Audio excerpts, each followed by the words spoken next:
What is going on, guys? Thank you so very much for joining us right here on Tuesday night. It is episode 93 for your Tuesday, April 29th, 2025. I am your host, JD from New York, as always, joined by the one and only, the real third man, joining Hulk Hogan and Eric Bischoff on a new project.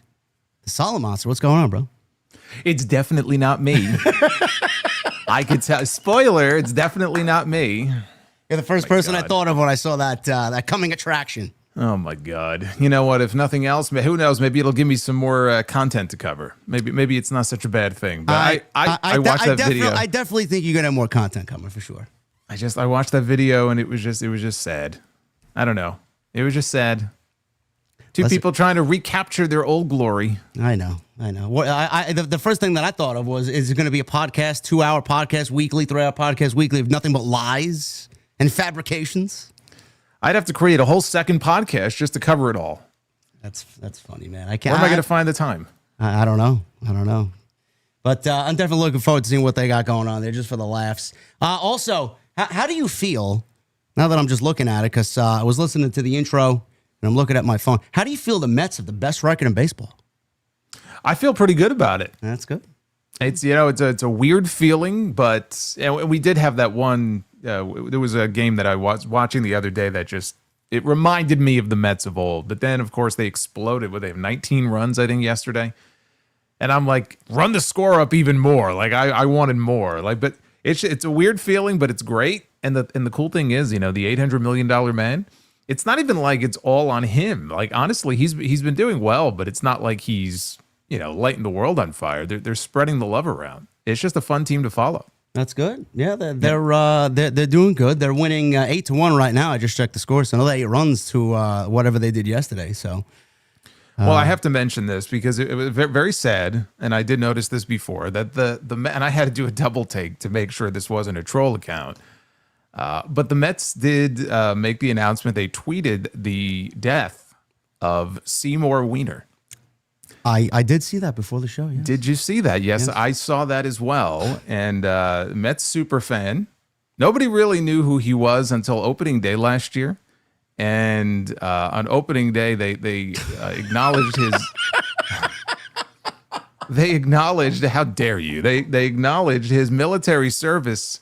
And that's how people became aware of who he was. So he just passed away, 98 years old, a World War II vet, who did admit after his newfound fame last year that he used to be teased about his name as a kid. But he loved all the publicity that he got, because once they flashed his name up on the scoreboard last year, it made international headlines, all over the world. And he was just tickled to death by it. But yes, I was very sad to hear about Seymour Wiener. Passing away. Is that his real legitimate legal name? Yes. Seymour Wiener? Why would someone choose that name? Of course, it is his legitimate government name. Yes. Yes. Oh my God, man! I saw. Listen. What do you mean by super fan? How long was he a fan of the Mets? What was his first Mets game? Did they say? What am I, his biographer? I have no idea, but he was a Mets super fan. That's why they acknowledged him on opening day last year, and they sprawled his name up there, and I could just imagine the reaction from the people in the stadium that day, but it sounded like he was a good sport about it, at least. I mean, it sounds to me like he lived a long, hard life, but no longer with us. Poor choice of words there, bro. Hard? It was a long, hard life. 98 years. Come on, man. We should all be so lucky to make it to 98. And you wonder why this show should always be top priority over NXT, man. This kind of content right here.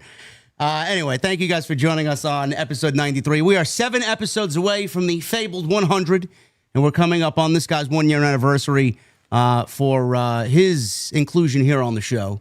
So that is very exciting. It's all coming up within the next couple of months. We got a lot to talk about. We got Rock news. I know Jason and I did separate videos on this. Jason didn't have work this weekend. He was off in Chicago for personal reasons, and he did not get a sound off. So we did an emergency sound off, and he went in on our good buddy Dwayne for not showing up to work. So if you guys want to go check that out, that's on his YouTube channel. I did the same thing over on my channel. Today, we're collectively going to talk about Rock and LaGreca. and The Rock saying that the entire business is a work. Thanks, Rock. I appreciate it, man. You know, Jason, it's a work when, I said this in my video, it's a work when people and fans don't like what they're doing, but is it a work when people are actually enjoying what is going on and the stories are good and the characters are good and everything's flowing? Is it a work then?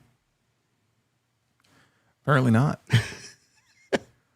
JD, you just have to shut up and enjoy the ride that they're taking you on. See, you complain too much. Yeah, I do. Yeah, apparently I'm not 20 steps ahead either, so no. We'll definitely get into that. But he was 3 sheets to the wind when he said that. Yes, he was, for sure. Yeah. He was definitely on something. We will talk about that.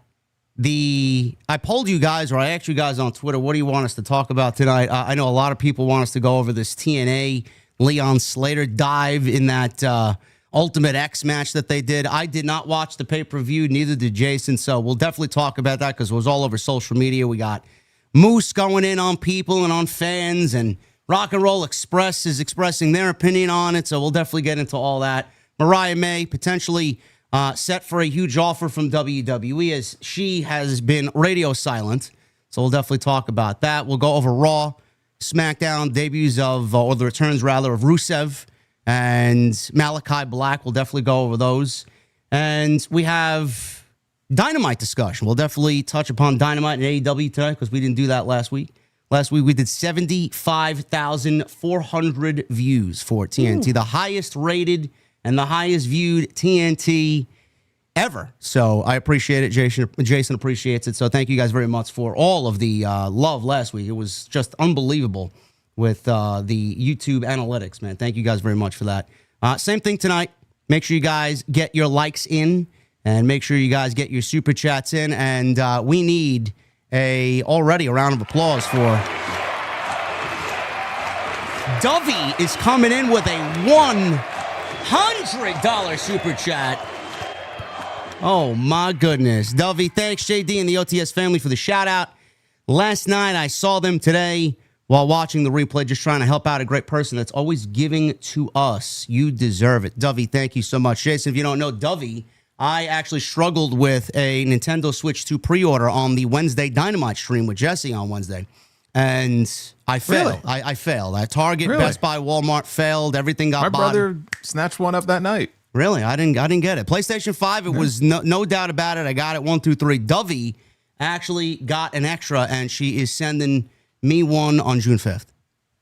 Well, that's very nice. Yes. That's awesome. Hooking you up. That's very cool. Yes. And Dovey, Yeah, a lot of people got shut out. Yeah, but, it was ridiculous. And then GameStop, 11 a.m., their site crashed at 10:59 the next day. So I failed. You know what it probably was also? The fucking bots. Yeah. I mean, it's crazy. I mean, and it's the same thing with tickets, to certain sporting events. And I don't know what they can do about it, but it's become a real problem. It is awful. And Dovey is a lifesaver. Thank you, Dovey. I appreciate it. Thank you for the $100 super chat. You guys can be like Dovey. Get them on in. We'll hang out at the end of the show as always and read your questions, comments, and concerns. Everything you need for our channels, our socials, linked down below. And please go check out all the content from the Sound Off and right here on this channel. You guys know where to find all that stuff. Jason, enough of the bullshit. Let's get down to the news. Where you want to go? What do you want to talk about? Well, since we didn't have time to really get into it last week, I think we should probably kick off with some AEW talk. What do you think? All right. Sounds good. All right. Now, it's too bad because, last week we would have been talking about that show in Boston, which I thought was one of not only the best Dynamite of the year, but one of the best produced episodes in the history of the show. Yes, it was very good. Yeah, top to bottom, it just flowed well. The crowd was hot. They had that great celebratory moment there at the end. Some great in-ring action. So, we're not going to really get into that show here, but I just wanted to bring that up because that right there is sort of the blueprint of like what Dynamite used to be like and used to feel like on a consistent basis. You can't hit a home run every single week, but that show was a home run. Last week's show, not so much. I didn't think it was a bad show, but it was nothing like, the week before. But there was, some good stuff on the show, including that main event that I enjoyed, which was Jamie Hayter and Chris Statlander. They got the main event spot in the Owen Hart Foundation tournament. I thought that was a really good match. I don't know how you felt about it, but I enjoyed that. It was, I was actually surprised by the outcome. I thought that they were going to go Chris Statlander over Jamie Hayter and do Mercedes and Stat again. So I was surprised to see Jamie Hayter win, and I'm actually liking that move because it does set up a very unpredictable final between Mercedes and Jamie, because it does, and I hope this is the case. I don't really sit here confident that they will do it. It gives just a little bit of a chance for Athena to show up there and maybe cost Mercedes the match. Title's not on the line. It is the final of the Owen. I don't think AEW is necessarily going to give Mercedes her first loss. I think that's just as important as her title run is. Athena could show up at Double or Nothing, cost her the match. Jamie Hayter then goes on to wrestle Tony, which I've been saying and you've been saying should be, something that they should go and visit. And then Athena and Mercedes at Arlington, with Athena taking down Mercedes and winning the TBS championship. That, to me, is the great 1-2 combo for the women's division that they should really be building around. I just don't think that they're going to do it, and I think they're going all in, really, with Mercedes and Toni Storm. It's the biggest match that they could do, and I think they're going to do it at their biggest show. Yeah, and I feel the same way now, and I'm coming around. I mean, you were talking about that a few weeks ago, and I really thought that we were heading towards maybe a series, of matches, 2 or 3 matches involving Mercedes and Athena. I didn't get that impression watching that show last week. Now, I did not see Collision, so maybe you could fill me in if there was, an Athena appearance on the show, or they acknowledged her in some way. But they certainly didn't on Wednesday, and it really did feel like, holy shit, maybe they just brought her to TV just to get the match done, and then they're moving on from it, which I think is a big mistake. I like the idea also of having 2 big women's matches on that show in Arlington, where you could do Jamie Hayter and Toni Storm, and you could do Mercedes and Athena. Yeah. I don't know why you wouldn't want to have that 1-2 punch, but it really does feel like we are heading towards champion against champion, maybe title for title, in Texas between Toni and Mercedes. I wasn't surprised by Jamie Hayter winning the match because I just don't see what's gained by sending Chris Statlander to the finals to lose for a 3rd time. I feel like if you're going to run back Statlander and Mercedes, let it happen outside the tournament and let it finally be a win for Statlander.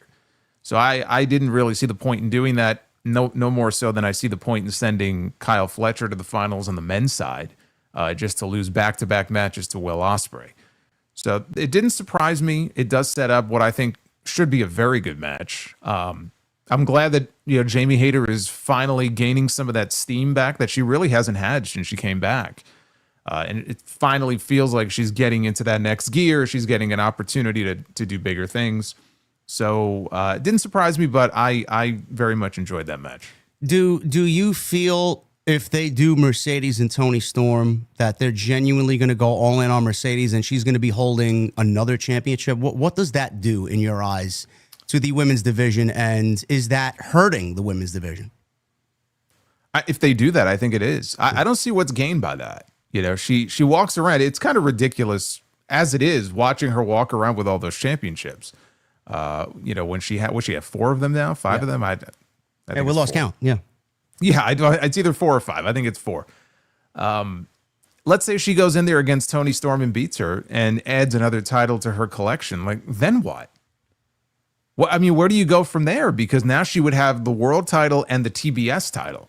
So when she suffers that first loss, like, what title is it for? Or are we just going to have, both titles unified? Like, I don't see that happening. So it doesn't even make sense to me to have that match and have her go over. But then you have the same issue if Toni wins, and let's say she wins the TBS title, but what does she need to win the TBS title for?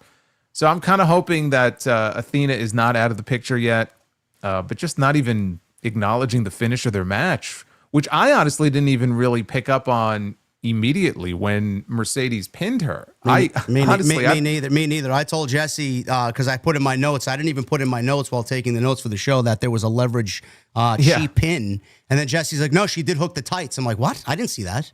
Yeah, I mean, from just, I guess maybe just the angle that I was looking at it at, I thought she maybe had a fistful of ass or something like that. Just the position. I mean, look, that's what it looked like to me. She had her hands on the woman's ass. I didn't notice right away that she has, and from a different angle, it was pretty clear she was leveraging the tights, because the announcers never even brought it up. I don't think the announcers even mentioned it.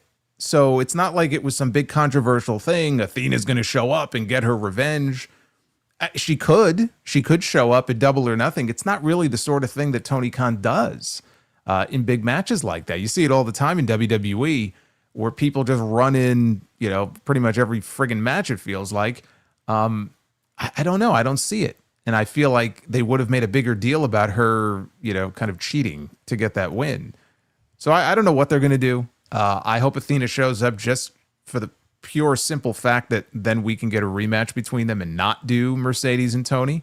And it's not that I don't think it's going to be a good match if they do it. I think it'd be a very good match, but I think it's the wrong match to do on that show. Did it bother you when Mercedes beat Athena that they moved on so quickly from Athena at the end of that match to simply show Tony in the balcony? And then it's like, all right, yeah, I guess that's where we're going for All In. Thanks, Tony. It's like, why do that if you're not going to end up doing it to the pay-per-view? Well, I mean, it could have just been a red herring just to kind of throw people off and make you think that. But they moved away from Athena very quickly, where it almost marginalized her in a way, because that was the big deal. The two of them having that first match together and her pinning Athena, who was the forever champion in Ring of Honor. You would think they would have made a much bigger deal about it. And within 15 seconds, it was like, all right, now we're just focusing on Mercedes and Tony. And it was like Athena disappeared and she was forgotten about. So yeah, I had a big problem with the way they did that. Yeah, so that's going on at the pay-per-view. Mercedes and Jamie Hayter, the winner of that, goes on to All In to wrestle Toni Storm for the AEW Women's Championship. So we still got a couple of weeks for that, but that was in the last couple of weeks. What do you make of Samoa Joe getting the next opportunity at Jon Moxley? I said on Wednesday that, anything that Joe was a part of, I think you feel the same way with Samoa Joe. Anything that Joe is a part of feels real. It feels legit. You can't complain that Joe is going after a world championship because everything that Joe does is quality. He may actually end up being the best opponent that Jon Moxley has had in this reign of terror coming on. But I think it's at spring break. I think they're doing it or whatever, beach break for the championship. And I do think that what we talked about in the previous weeks here, that it will lead to anarchy in the arena. How do you feel about Samoa Joe getting the world championship match next against Jon Moxley? I have no issue with it because Moxley is going to need a challenger. So Joe is sort of almost like a lame duck challenger here. I don't think anybody believes he's going to win the championship, but Joe is very believable in everything he does. And anytime Joe is involved in a championship match or a championship program, I like that. And it gets my attention. I like what he adds to it. So I don't mind them doing the match. I'm wondering, and maybe this is just me sort of, I don't know, fantasy booking this here. Fantasy booking, not that I want to see this, but just like I wonder if the idea is when we see Hook again, do you think he gets involved in the finish and costs Joe and he comes back as a heel because he's upset over being replaced so easily in the ops, and Hobbs took his spot. He's 1/3 of the trios champions and he kind of just slid right in there. If they wanted to turn him, then that would be one way to do it, would it not? Definitely. I feel bad for Hook because I do feel like he was missing something to really get him to the next level. AEW was not doing anything with him on his own, and linking up with Samoa Joe was probably his best chance of moving on to whatever the next level is. And I do think that now that he got hurt or he was ill or whatever the reason is, I do think it's going to actually end up working against him. I don't want to see him as a heel. I'd like to see him in the ops, but I don't know how you would actually creatively manage that and get him back in with Hobbs now taking his spot as the trio in that trios championship. Well, I don't know. I mean, he could just be the fourth guy. Yeah. He wouldn't have a title, but you could have 4 guys in the ops instead of 3. But it was a comment that Taz made because Taz was back on commentary last Wednesday, and it was, I don't have it written down here, but it was something to the effect of, Hook is recovering, he'll be back soon, but it was like he'll be back to do what needs to be done, or it was just the comment he made was a little weird. It was like, what does that mean? So I don't know if they're going to do it. I'm not even saying it would necessarily be a great idea to turn him heel and have him back solo. I kind of liked what they were doing where he was under the learning tree. Not that learning tree, but, the learning tree of Samoa Joe. But, if they wanted to do that and, turn him, or he's just very upset about being replaced so easily, that would be one way to do it. Because I don't see Jon Moxley putting Samoa Joe to sleep and just beating him fair and square. There's going to be some kind of chicanery. There's going to be something going on in the finish. Hopefully it's not just Wheeler Yuta running in and hitting a friggin' running knee. I mean, how many times have we seen that? So that just made me wonder about Hook. Maybe that's the next time we see him. But yeah, I mean, that match, I figured they were not going to do that at Double or Nothing. I would imagine they want those two involved if there's going to be anarchy in the arena, that they would be part of that match. So, but we should talk about this. You know, they made the announcement. They're doing a combined back-to-back Dynamite and Collision on May 14th. I believe it's in Chicago. 4 hours of AEW television. And this is coming off the announcement of 2 more 4-hour blocks in June. Wait a minute. I thought that one at the Now Center was split into 2 days, no? Which one is that? Because they all have the first one. On May 14th? Yes. I mean, based on what they said on the show on Wednesday, it sounded like 4 hours that they're running it, back to back. Well, that's fucking terrible. What are we going to do? I don't know. From 8 to 12, we got to watch 4 hours of wrestling and then cover another 2.5 hours of program. What a night, man. I can't wait. That's my understanding, is that they're running back to back like that. I mean, I'll double check here in a second, but it wouldn't shock me if it is, because what I was going to say is in June, they've already announced 2 4-hour blocks in June.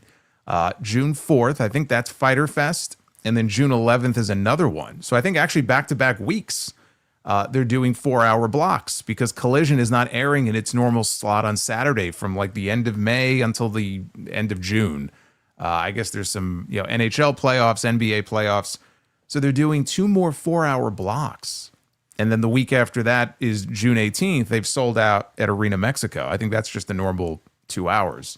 But they have no pay-per-views in June. So I guess this is their way of sort of, doing some big events that month. But I mean, that's ridiculous.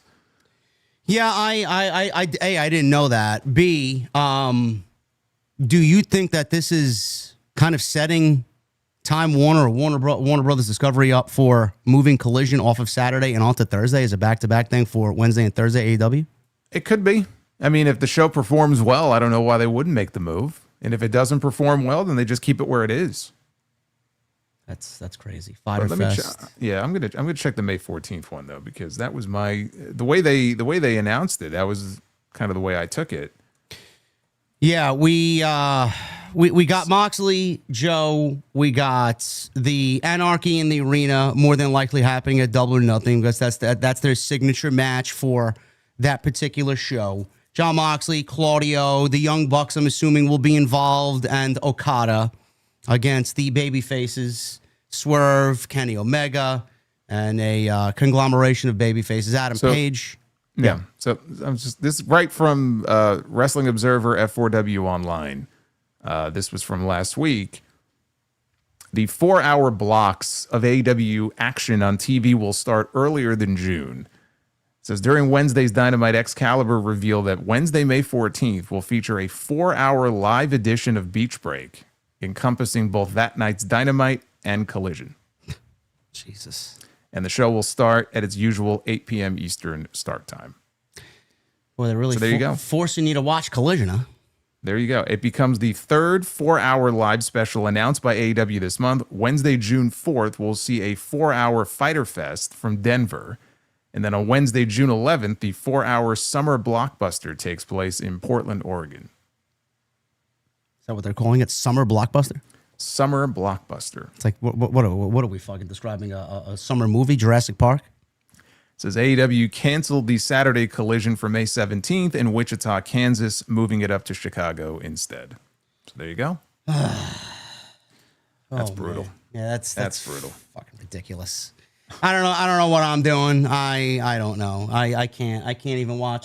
The 2 hours of Dynamite is just enough. It's Collision. I mean, if they're not loading that show up on Wednesday, man, I'm staying away from it.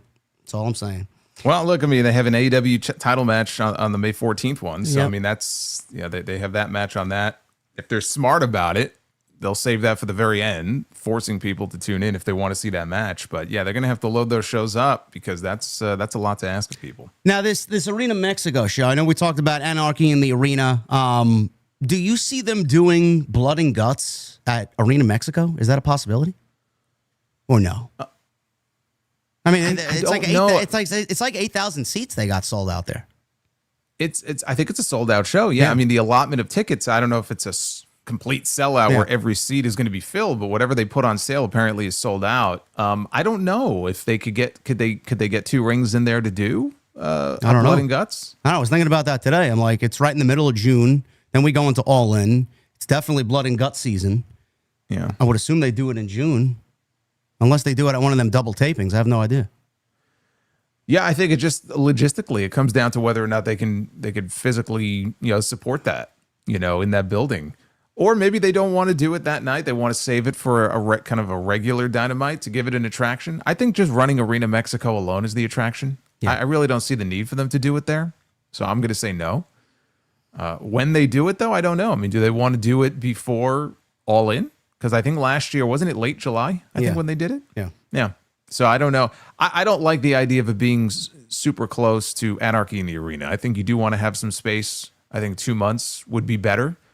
So maybe they don't even do it until after All In.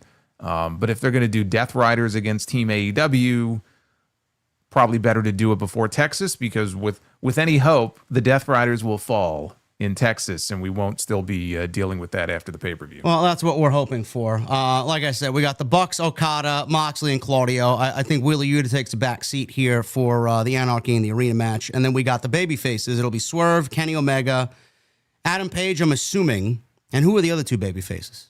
Samoa Joe and Will Hobbs, I'm assuming, right? Mm-hmm. Okay.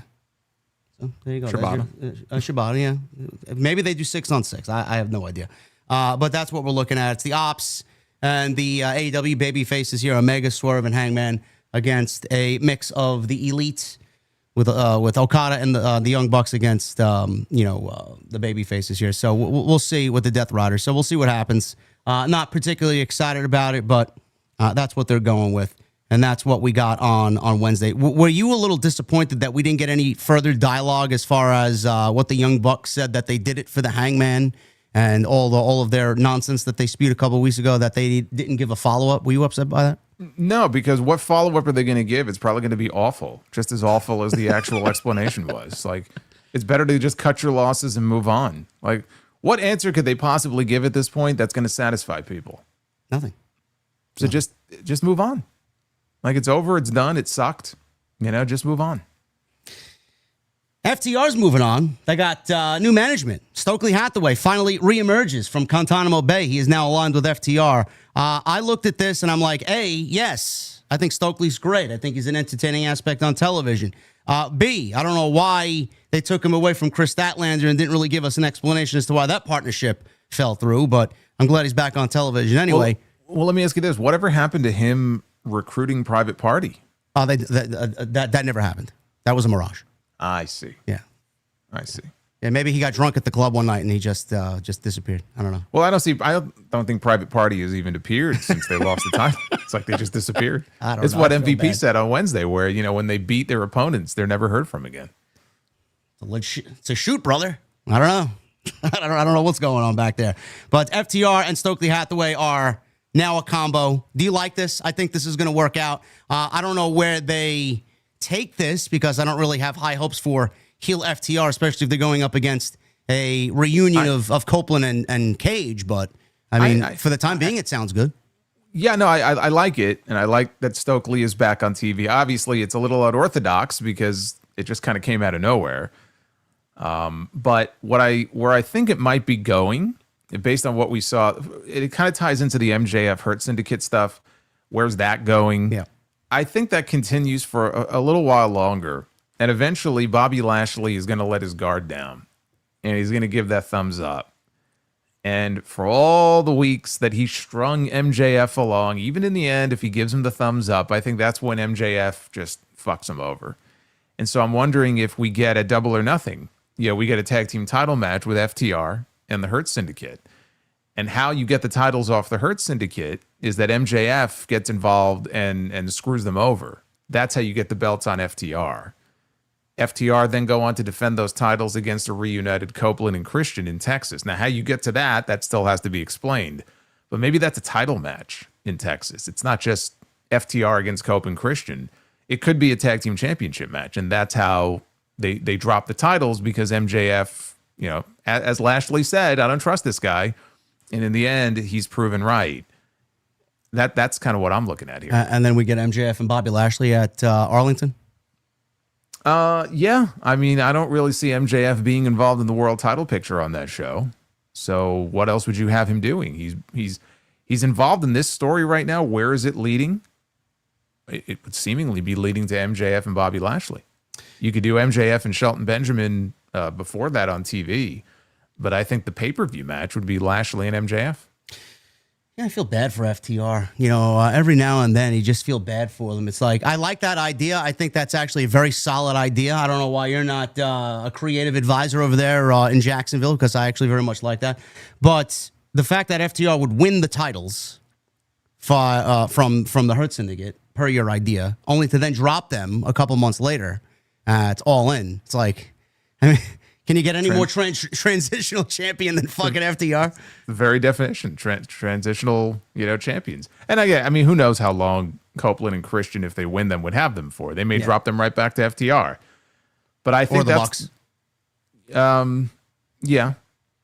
I hope not. But yeah, I think that's a match they would want to do. Yeah, I agree. But I just think that Tony Khan absolutely wanted to put those titles on the Hardys, and Jeff Hardy made that impossible. And I think he looks at Edge and Christian the same way, where he would love to not only get them back together, which I think is one of the reasons Copeland came back in the first place, was not just to work against him, but to get the team back together. But he wants those titles on them. He wants to acknowledge that they held the AEW tag team titles. So if they're going to win the titles, this would be the perfect setup to that on their biggest possible show. It's sad. Matt Hardy, when Jeff went away with his problems, Matt Hardy was just not used. They had no desire to use him at all. And then Jeff got better, thankfully. And now they're the hottest tag team probably in the entire industry outside Fraxium, to me. I mean, they're doing great things over in TNA. Look at how fucking hot they are. Are they still the tag team champions or no? I thought they lost them.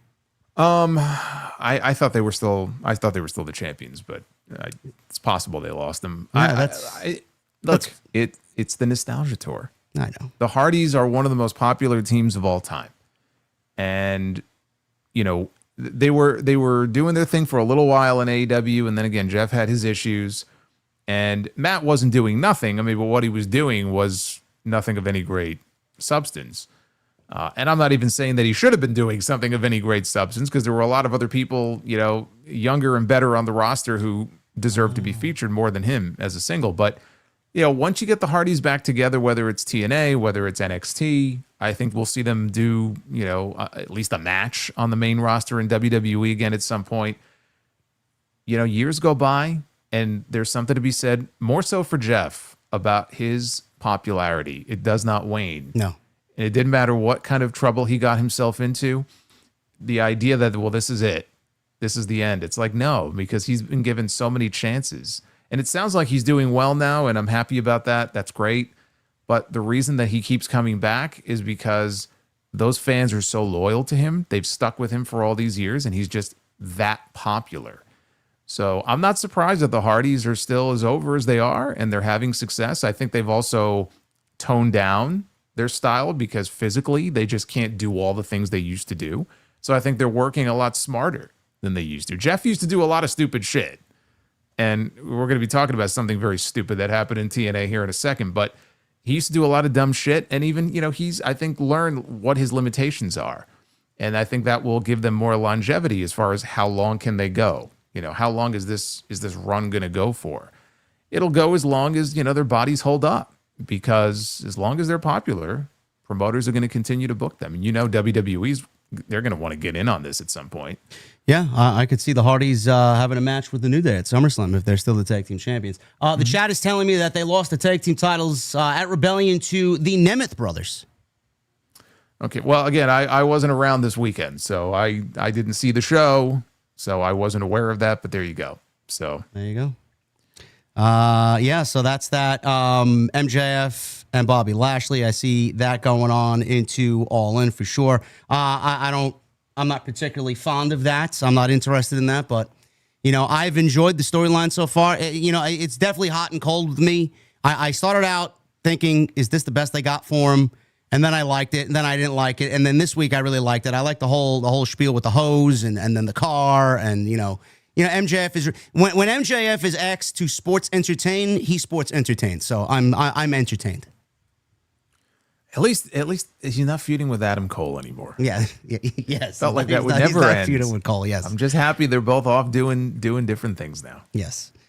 What else happened on Dynamite? MJF, Lashley. It was a great tag team match with Ospreay and Brody. Well, you didn't mention poor Ricky Morton, 68 years old, taking a spike pile driver. Oh, I have it here. I glanced it over because I complained about it Wednesday. I mean, Tony trots them out there as if we care about them getting beat up, and every time they're on television, they get beat up. It's like, bro, I don't care. Stop coming to the shows and you won't get beat up anymore. Yeah, it's kind of like ridiculous that they even show up anymore because it's like now.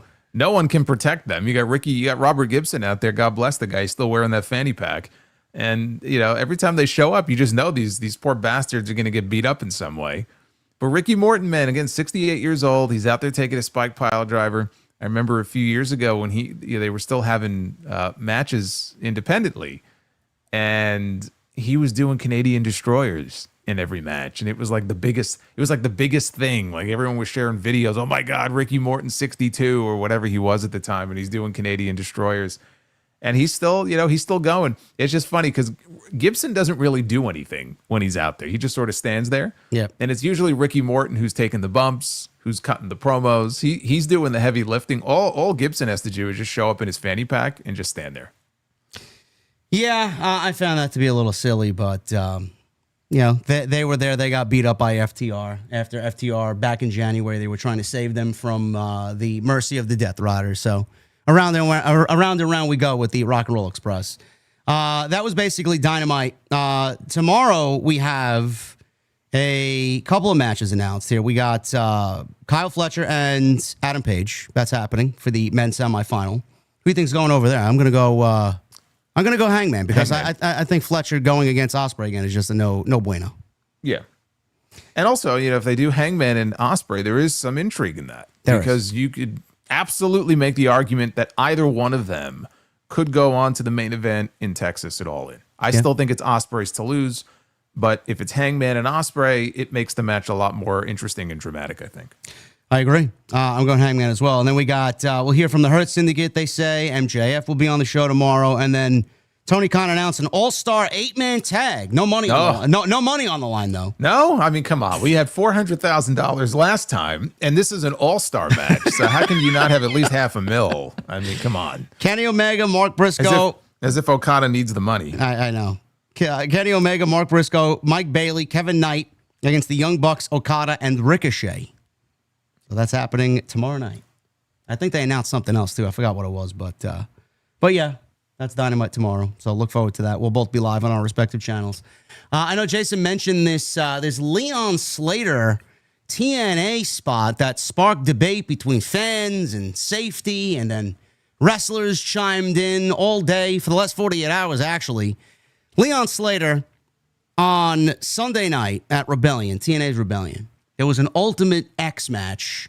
And he leapt from the trademark, pillar that holds the big ropes and the X over the ring, right? Yeah. Well, so what it was the Ultimate X structure. Yeah.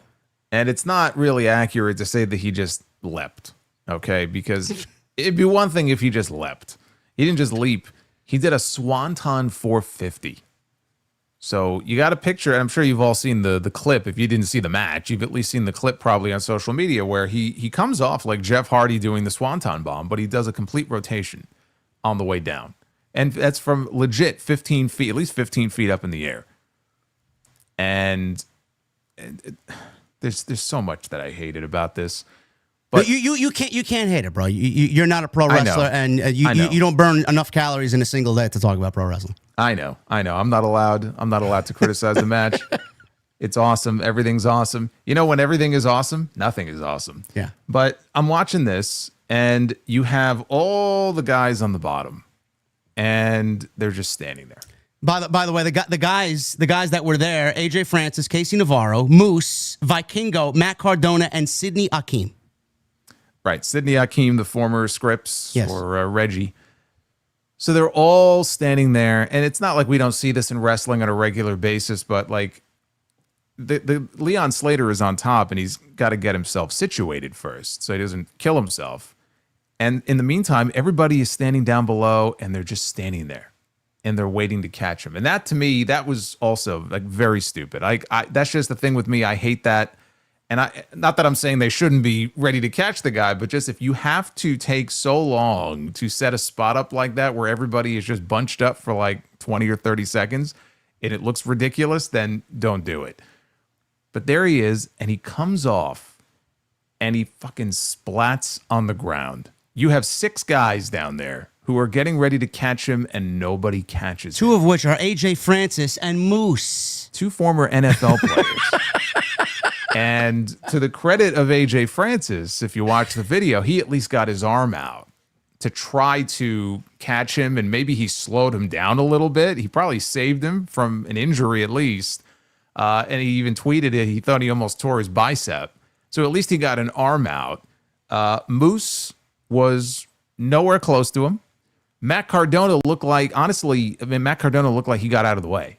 I'm not saying it was an intentional thing, but like he was going the other way as this guy was about to splat on the ground. And he did. And how he didn't kill himself or concuss himself, as far as we know, he didn't get concussed, or break his neck, break a leg, break an arm, I have no idea. But when I saw this, and I'm very happy that he made it through okay, but my impression of it is that it was an incredibly stupid, unnecessary spot to do in the first place. And if you are going to do something like that, because whenever you have an Ultimate X match, guys are hanging upside down, and it's like it's an inherently dangerous match anyway. But if you're going to do a dive like that, here's the thing that I watch this, and I think to myself, it's not just reckless and dangerous for the person doing the dive. You're putting everybody on the ground who now has to stand there and catch you. You're putting them in unnecessary danger.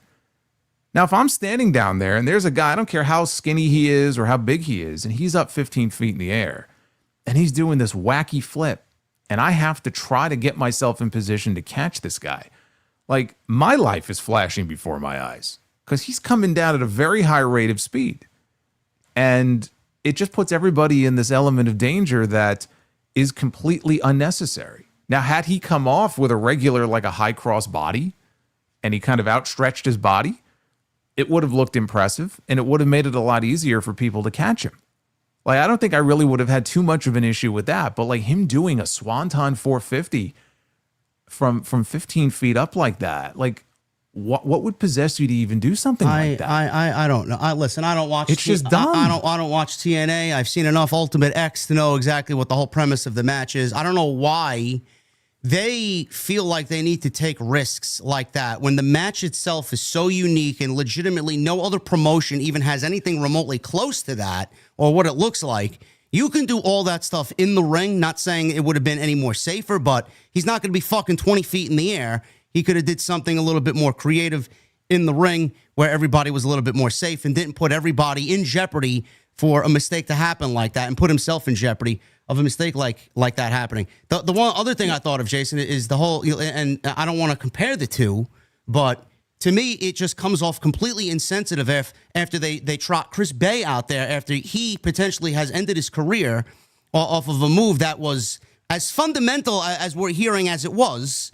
And this guy goes out there and these guys go out there and they do something like that, scripted, planned to be in the match after having Chris Bay go out there and just grace us with, the fact that he's up and walking and he's trying to get his life back together. To do something like that for TNA, completely fucking ridiculous and insensitive. I don't know how you felt about that, if you correlated one with the other, but I just find it to be just ludicrous that they would even attempt that after trotting Chris Bay out there for the last several weeks. Yeah, I mean, I didn't equate one with the other. I mean, I see where you're coming from on that. I just looked at it for what it was. And again, it's an inherently dangerous match to begin with. And there's any number of things that you could do. And like you said, if it was in the ring, it would have been better because you're going to be safer doing that in the ring anyway than you would doing that out to the floor. Had he crashed and burned in the ring, chances are he would have made out better than, 9 times out of 10, him crashing on the ground, it would have turned out very badly. He's very, very lucky that it didn't this time. And you can see like Moose, as soon as he landed, Moose is like terrified. He's looking over like, are you okay? He's checking on him and everything. So I'm sure they were all like very scared, that they thought the worst. and maybe they felt bad they weren't in the position that maybe they wanted to be in. And I know Reggie, I think, had posted something, or Sydney Akeem had posted something on social media where you could tell like he was you know, feeling sorry about it or taking responsibility for his part. But I don't see, it's one of those things where it's maximum risk, very little reward. You know, you kind of weigh the pros and cons of doing something like that before you do it. And I just don't see the real benefit in doing that. And I feel like somebody should have been smart enough to go, you know what, maybe this isn't such a good idea. Or maybe let's tweak it and do it in the ring, and nobody thought to. So from the moment they do it, it just looks goofy as all hell because he's trying to get himself situated and everyone's just standing there waiting to catch him in the middle of this match where they should be, you know, fighting each other. And then the spot itself, and he just goes splat on the ground, and you have 6 people that, you know, were just not able to catch him because of the way he came down. He came down straight. That's why I said if you did like a high cross body or something and you're like outstretched, I would imagine it's going to be a lot easier. You know, and he's not like a big guy. It's going to be a lot easier for an AJ Francis or a Moose or all 6 of them collectively to actually catch him. Or at least like if he lands on them, he's not going to kill them. And then they all sort of fall down. But everybody is in such jeopardy on a spot like that. And it doesn't look good to begin with, from my perspective. I just don't know why you would even do it in the first place. From the word go, I thought it was incredibly fucking dumb. Yeah, I mean, everybody's just chasing the fucking viral moment. He's 20 years old. He could have ended his fucking career on Sunday night, and that's it. It's all over with. Now, there were people who tweeted out, like you said, Sydney Akeem tweeted out. The first one that I saw was Ricky Morton, and he was disappointed in the effort to try and catch Leon Slater. Leon gave you his trust and body on the line for an amazing moment, and you all dropped him. He used the word dropped in all capital letters. Sydney Akeem responded to Ricky Morton saying, it was most definitely inexcusable. Not going to point blame because we all should have been better. 2 things. I gave my body to catch Leon's insane dive. I didn't get out of the way. I stayed there and took it, but my knee was landed on, and it took me out in the process. Don't get it twisted as if I got out of the way. AJ Francis tweeted, almost tore my bicep trying to catch him. And I'm the only one anybody got any smoke for. But if I was the guy that moved out of the way, y'all would try to end my career just like how everyone who's fucked up a dive since me gets a pass. Moose was go ahead, Jesse. Yeah, well, before you get to Moose, I mean, Will Ospreay chimed in on this also. And I think he since deleted the tweet, but he tweeted out that anybody who let him drop to the ground should get their pay halved and then give half of their pay to Leon Slater. So, you know, as somebody who is known for doing a lot of kind of death-defying aerial things, he also seemed pretty upset about it. So this isn't just a fan thing where fans are criticizing the spot and saying it was dumb or, you know, why would you do that or why did you not catch him? Like, these are other wrestlers. You know, these are veterans chiming in who clearly were appalled by what they saw. And I just think, again, that to do that spot in the way that they did it was just very dumb. And I just don't see how there was ever going to be a positive conclusion to that no matter what. And they're very lucky that it wasn't worse than it was. But Moose probably got the most attention for his tweets. Yeah, because he was just very insensitive, not only to the people that were there, but the fans who showed concern. Like, I don't understand what his narrative was here. Everyone wants to chime in on their opinions on Leon's dive. Shut the fuck up, he says. And then he follows up. That was yesterday's tweet. Today he followed up with another tweet still talking about it. Fans who have never stepped into a ring, let alone burn a single calorie or done anything active, want to chime in on Leon's dive. Like, what does that have to do with? Like, we can't show concern for someone who just fucking risked his life out there? I don't understand why pro wrestlers vehemently hate their fan base so much more than any other community or any other sport that I'm actively invested in. It always seems to be pro wrestlers have a problem with what the fans think about what they do, and we're not allowed to say anything. I don't understand that. Like, why are they so upset that we're showing concern for someone that we saw do this stunt? Well, I would imagine that a lot of the anger probably comes from the criticism that was aimed at him for not catching him. I think that's really what it was. I think he was probably inundated with messages and tweets, insulting him or burying him or targeting him for not, being one of the guys who didn't catch him. And so he just lashed out. That's what I'm guessing is what really happened here. But it's kind of funny because, if the spot went off without a hitch and it became this big viral moment, they'd be the first to retweet a clip of it, or they would relish in the fans praising it on social media. But it didn't go right. And the fans are very vocal about it. And it's like, well, shut the fuck up. Yeah. You're not allowed to talk about it. Well, I mean, that's what social media is. And there's a lot of stupid shit that gets tweeted that I don't necessarily agree with, but actually, no, that's exactly what social media is for. It gives everybody a voice, even the people who, maybe shouldn't have a voice, but they have one nonetheless. And so he was just lashing out, I think, because he took a lot of heat for being one of those people who wasn't there when Leon Slater went splat on the ground. Leon Slater himself did say, "Thank you, everyone who has shown concern or sent a message. I appreciate it more than you know. I live to tell the tale, moment maker," he says. So, listen, I'm glad he's all right. And shame on everybody that Ricky Morton had it said best. It's like disappointed that he gave you his trust and you let him down and you dropped him. So, well, again, it just shouldn't have been done to begin with. No. So that's that. That was in the news today, guys. If you guys want to go find what we're talking about, if you are not in the know about what's going on here with Leon Slater, it's all over social media. I'm sure it'll be easy for you guys to find. Let's move on to, we did the AEW thing. We got TNA out of the way. Let's talk about SmackDown, because I know Jason was away on Friday, and he did not really get an opportunity to talk about SmackDown. Have you watched SmackDown? I did. Okay. So Jason has watched SmackDown. John Cena, Randy Orton. We got the RKO on Monday, and John Cena came out on Friday, and they had a very good face-to-face on Friday Night SmackDown in Fort Worth, Texas. So the match is now made official for Backlash. It's Randy Orton and John Cena for the WWE Championship. And John Cena went on to have this verbal face-to-face, Jason, with Randy Orton, and it really kind of turned a corner, and Orton kind of insinuated that John Cena is acting the way that he is towards the fans and the children and just putting everybody down over 20 years because he needs to become a father and grow up, and that would make Cena a better human being. And it kind of degenerated into the fact that he doesn't have children, and it went back and forth.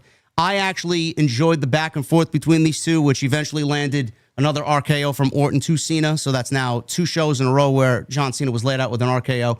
How you feeling about this going into Backlash? Are you excited about it, or are you a little bit more in my ballpark that the build to this is going to be better than the actual match, and when the bell rings, I'm not really expecting anything better than what we got with Cody and Cena at WrestleMania? Yeah, I mean, it's all about the match being in St. Louis. I think that the location, as much as anything, is going to make or break that match. I think Orton challenging for the title in his hometown, it should be a hot crowd. I think that will really tell the tale about this match, because the match itself, like you said, once the bell rings, my expectations are not very high. Now, I should just say that I was never the biggest fan to begin with of the John Cena-Randy Orton feud. The way that Michael Cole used to talk about it on commentary, how it was this all-time classic feud. I used to say it all the time. Just because you wrestle each other 1,000 times doesn't make it a classic feud. I was never the biggest fan of I just was never the biggest fan of their matches to begin with. There's only a couple of them that I can really honestly sit here and say stand out to me. One of them was the I Quit match they had. I want to say maybe 2009. And then they had an Iron Man match that I actually thought was very good. For all the other matches Randy Orton and John Cena ever had, I just didn't care for them. And it got to a point with me where I was so sick to death of seeing them in the ring together. I said, I would love it if 5 years went by and I didn't have to see another John Cena-Randy Orton match. And now, I mean, at this point, it's probably been, about 10 years, right? Since we've seen the last one, something like that. And doing it in St. Louis, if it was almost any other place, I don't know that I would really have much of an interest, in seeing it. It's a match you have to do. You can't not do Cena Orton one more time on his retirement tour. This is the right place for it. I'm not expecting this to be any kind of classic main event, though. I just don't think Cena has it. I don't know that he has it in him. We saw shades of it in the Elimination Chamber when he was in there with Punk, because when those two were in the ring together, they just have this certain magic. And I think when we get Cena and Punk eventually, they might be able to recapture some of that magic. But, I mean, honestly, John Cena and Randy Orton, I don't know that I would be expecting an all-time classic here. Now, we got the verbal back and forth between Cena and Cody. We got the verbal back and forth now between Orton and Cena going into Backlash. Is this enough for you to gauge John Cena's heel run so far, coming out of the chamber to where we go now going into Backlash? How are you feeling about it? Are you let down by what we're getting so far coming out of that show in Toronto on March 1st? It's now April 29th. We're going into May now. Are you disappointed with the first month and a half of John Cena's heel run? Yeah, I think it's underwhelming. But I will say this. He made a comment in that promo on Friday that I thought was really good, which is that, the reason I don't have any kids is because I've spent 25 years raising yours. And I thought that was a good line, and how he threw that back in the fans' faces. And he was going off on some 6-year-old kid in the crowd who flipped him off. So I enjoyed the promo overall, but as far as Cena's heel turn so far, yeah, I'm not fully invested in it in the way that I was hoping I would be, And maybe there will come a point, maybe it's not Orton, maybe he hasn't really, locked horns with the right opponent yet. Maybe Punk is that guy, and we'll get to that point, but it still just feels underwhelming to me.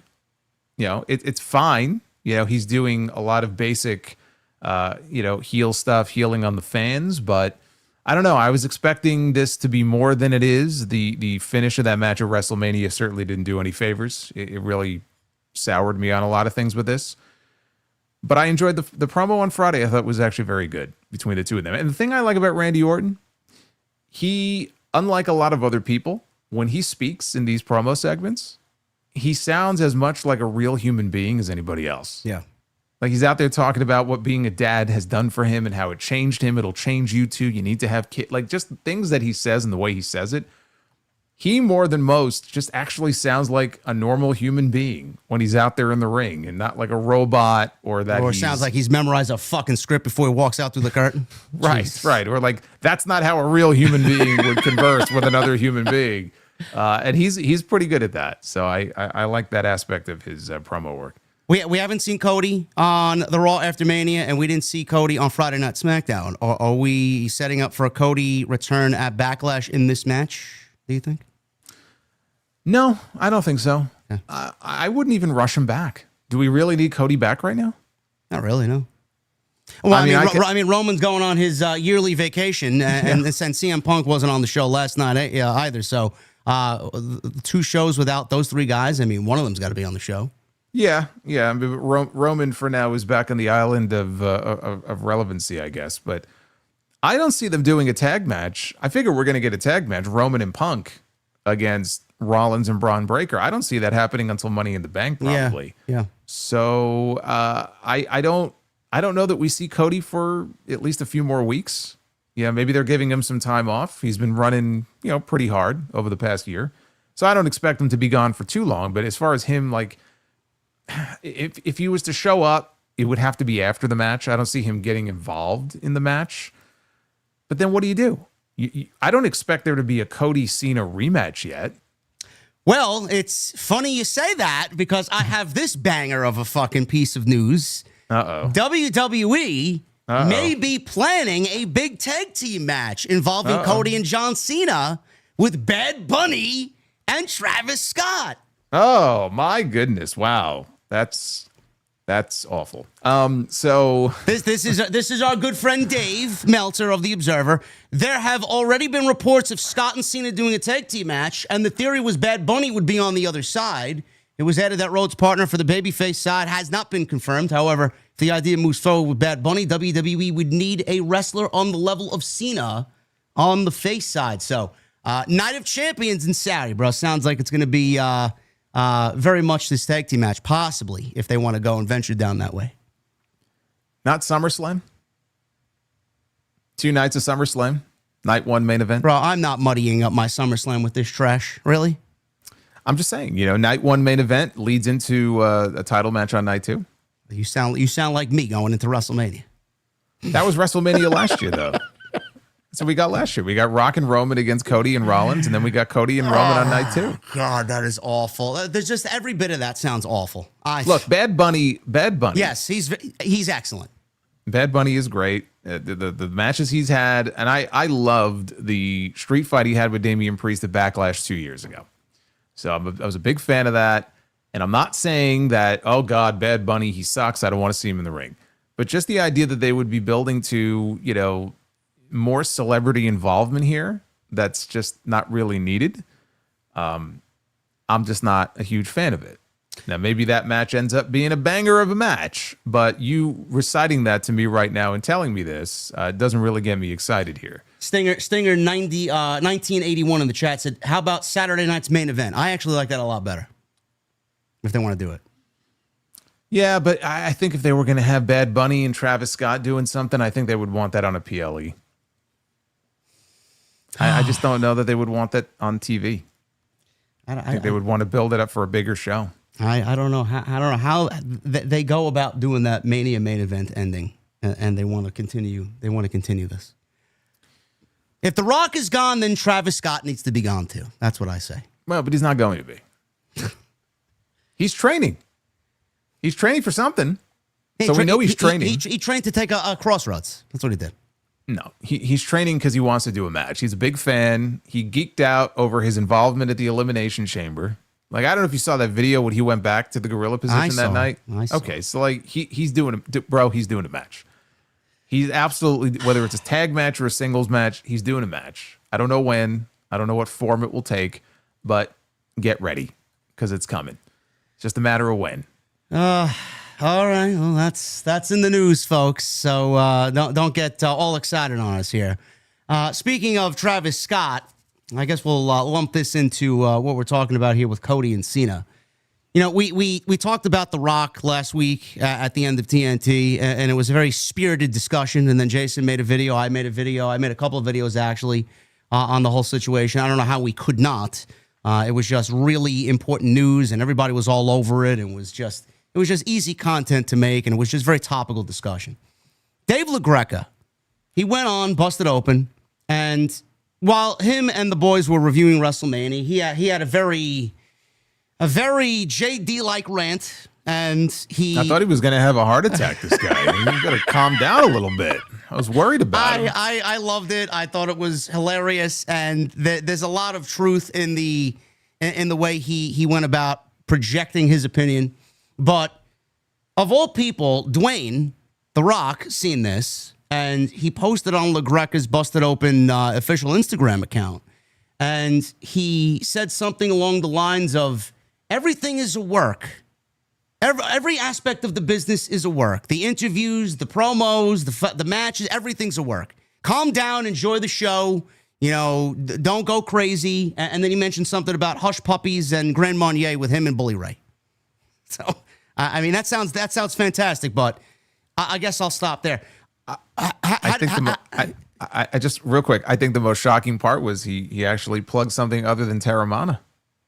Grand Marnier. He was going to say, I got some Terramana waiting for you. Well, I don't know. Maybe he's a big fan of Grand Marnier. Maybe that's his next project, something like Grand Marnier. Who knows?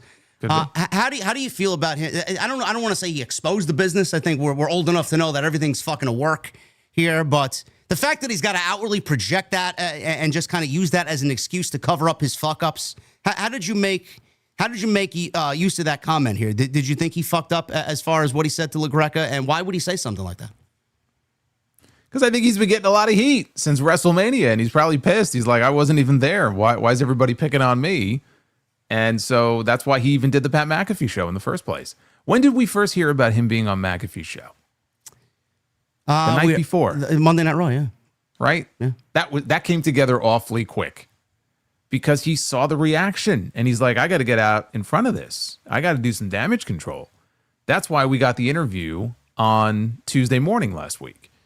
So as far as the reaction to LaGreca, I just think it's another sort of outgrowth of all the criticism that he's gotten. And LaGreca obviously has a very visible platform that he's on, and he went off on Rock and the entire situation. And so this was Rock just trying to calm him down. But yeah, him coming out and saying, oh, it's all a work.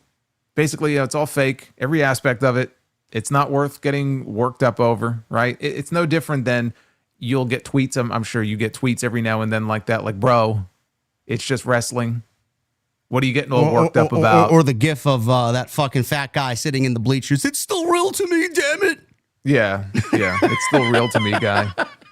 Yeah, of course it's stupid, but look, I mean, this is a company now that has embraced the whole, idea that everything, it's just entertainment. They have a whole show coming to Netflix this summer where they're going to expose the business out in the open. Yeah, they're going to take you into the writer's room, and they're going to take you, which, by the way, that's going to cause, I'm sure, a whole, shit show unto itself. Well, it's already caused problems. It just I know. Well, one of the reports where actual wrestlers who Yes. did not know their WrestleMania plans saw their WrestleMania plans for the first time on that whiteboard in the trailer. Yes, and they were upset. They were upset by this. So this is just going to cause a huge shit show. But this is what they do now. Everything's exposed. And yet that's why it's so funny to me when Triple H is doing an interview with Peter Rosenberg, and he's kind of, he's talking about how it's too open now, and I wish we could take it back to the way it used to be. And it's like, well, you're part of the problem here, because you're a part of all this stuff. You're front and center, in the era that now more than any other era really in the history of this company is exposing every aspect of what they do to the public and bringing them even more behind the curtain than they were before. So I don't want to hear him, bitching and moaning about it when he does these interviews, because you're part of the problem. You're responsible for this in a lot of ways. And Rock, I guess, look, Rock is the guy who showed up on the Netflix premiere, and he was board member Dwayne talking about Cody and what a great champion he is. That's why everybody was watching that going, what's he talking about? Like the last time we saw them, they were fighting, and now he's putting this guy over, and he's not doing an interview with People Magazine. This is on the show. So this is just the way they operate now. Everything's out in the open. They kind of smack you in the face with it. I'm not a fan of that. I mean, look, you and I, we do these shows. We talk about, backstage gossip and stuff all the time. It's not like, we don't talk about that stuff, but it's never been this out in the open and like openly accepted in the way that it is now. And so Rock's comment on Instagram is just, an outgrowth of that. Oh, it's all a work. What part of his interview was a work, though? The fact that he said that he would have done things differently in the main event, or finessed. Yes, I see. Sorry, finessed something a little bit differently in the main event. What part of it was a work? All of it. The whole thing. Evidently, the whole thing all was of a it. work. The fact that he didn't show up to work was a work. The fact that I saw him on a fucking hammock on his island in Maui is a work. It's part of his work. That. Well, look, you know what? I saw the trailer today for his movie, The Smashing Machine. And you know what? It looks really good. It looks really good. And I actually think that, we may well hear his name mentioned when it comes time for, Oscar season. And so between that and this new Scorsese movie that he's going to be, filming soon, if this stuff really takes off, or if he actually wins an Academy Award, I don't know that we're never going to see him in the ring again. Like, that's it. I think he's done. Not that he's done fully with WWE. He's on the board. He'll make appearances every now and then. But like you could forget that. Like Rock coming back to do a match, like that's out the fucking window.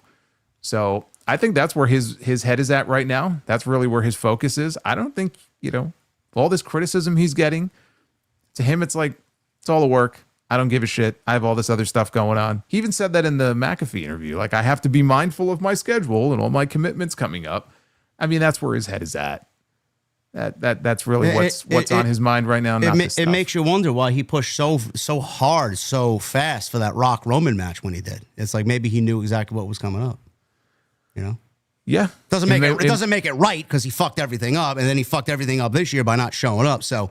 I'd love for him to realize the errors of his of what he's done here. He's never going to take accountability for it, but I'm sure the IWC is going to let him have it whenever they see him again. Good. Well, the thing about the Smashing Machine movie is it's the first time where I was watching this trailer for a Rock movie, and it actually felt like he was playing a role other than himself, other than The Rock. So that's why it looks pretty interesting. I mean, we'll see when it comes out, but it looked pretty good. And so if he's trying to branch out into more, serious roles like that, and if he finds success doing, that's why I say, like, at that point, if you're hoping or expecting to see him back in the ring at some point in WWE, you can kiss that goodbye if the movie stuff takes off. But look, he did the interview. We talked about a lot of it last week. We're not going to get into all of it, but he said, look, Ari contacted me basically like, please show up at the Elimination Chamber. Ticket sales are soft, because we're charging $15,000 a ticket.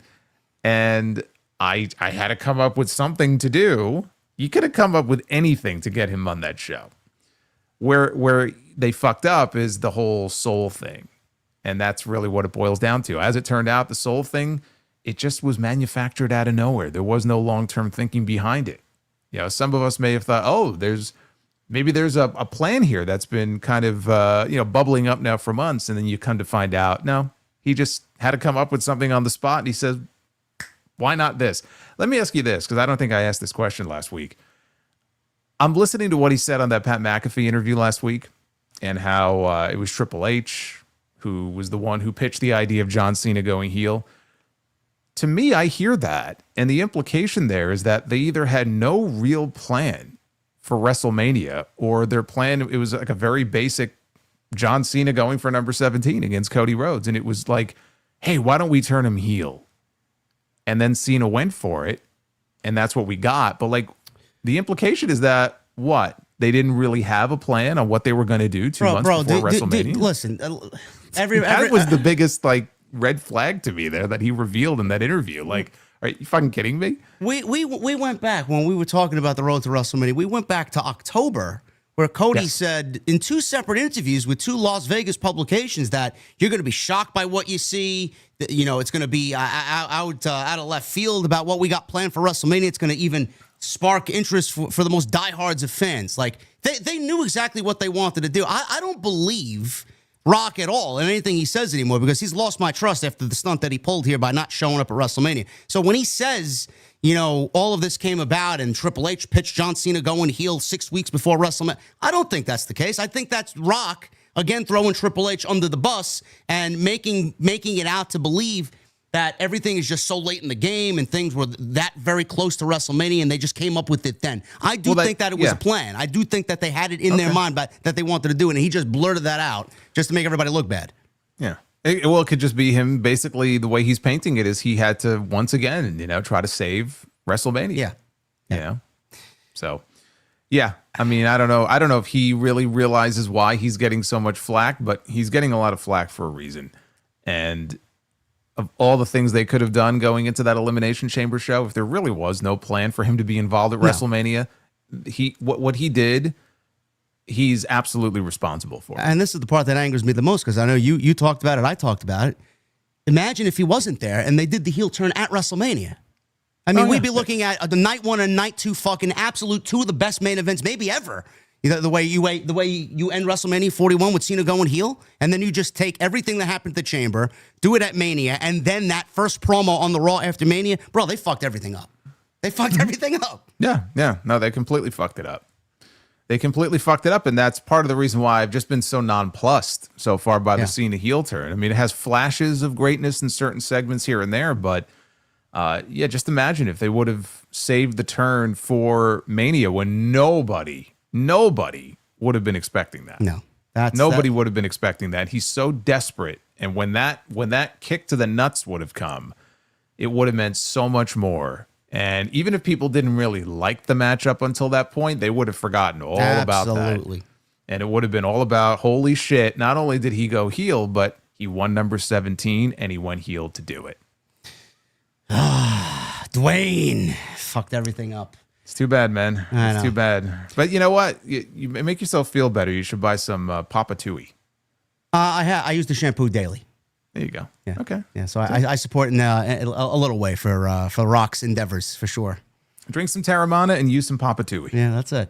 So LaGreca basically said, believe in the magic. It's the magic that makes people buy the ticket to go see WrestleMania or sit on their ass to watch Raw and SmackDown for 3 hours. And that he was upset. He felt hurt of The Rock's comments towards him. I'm not angry about it. I'm actually hurt and disappointed with the response from The Rock. But that was not all.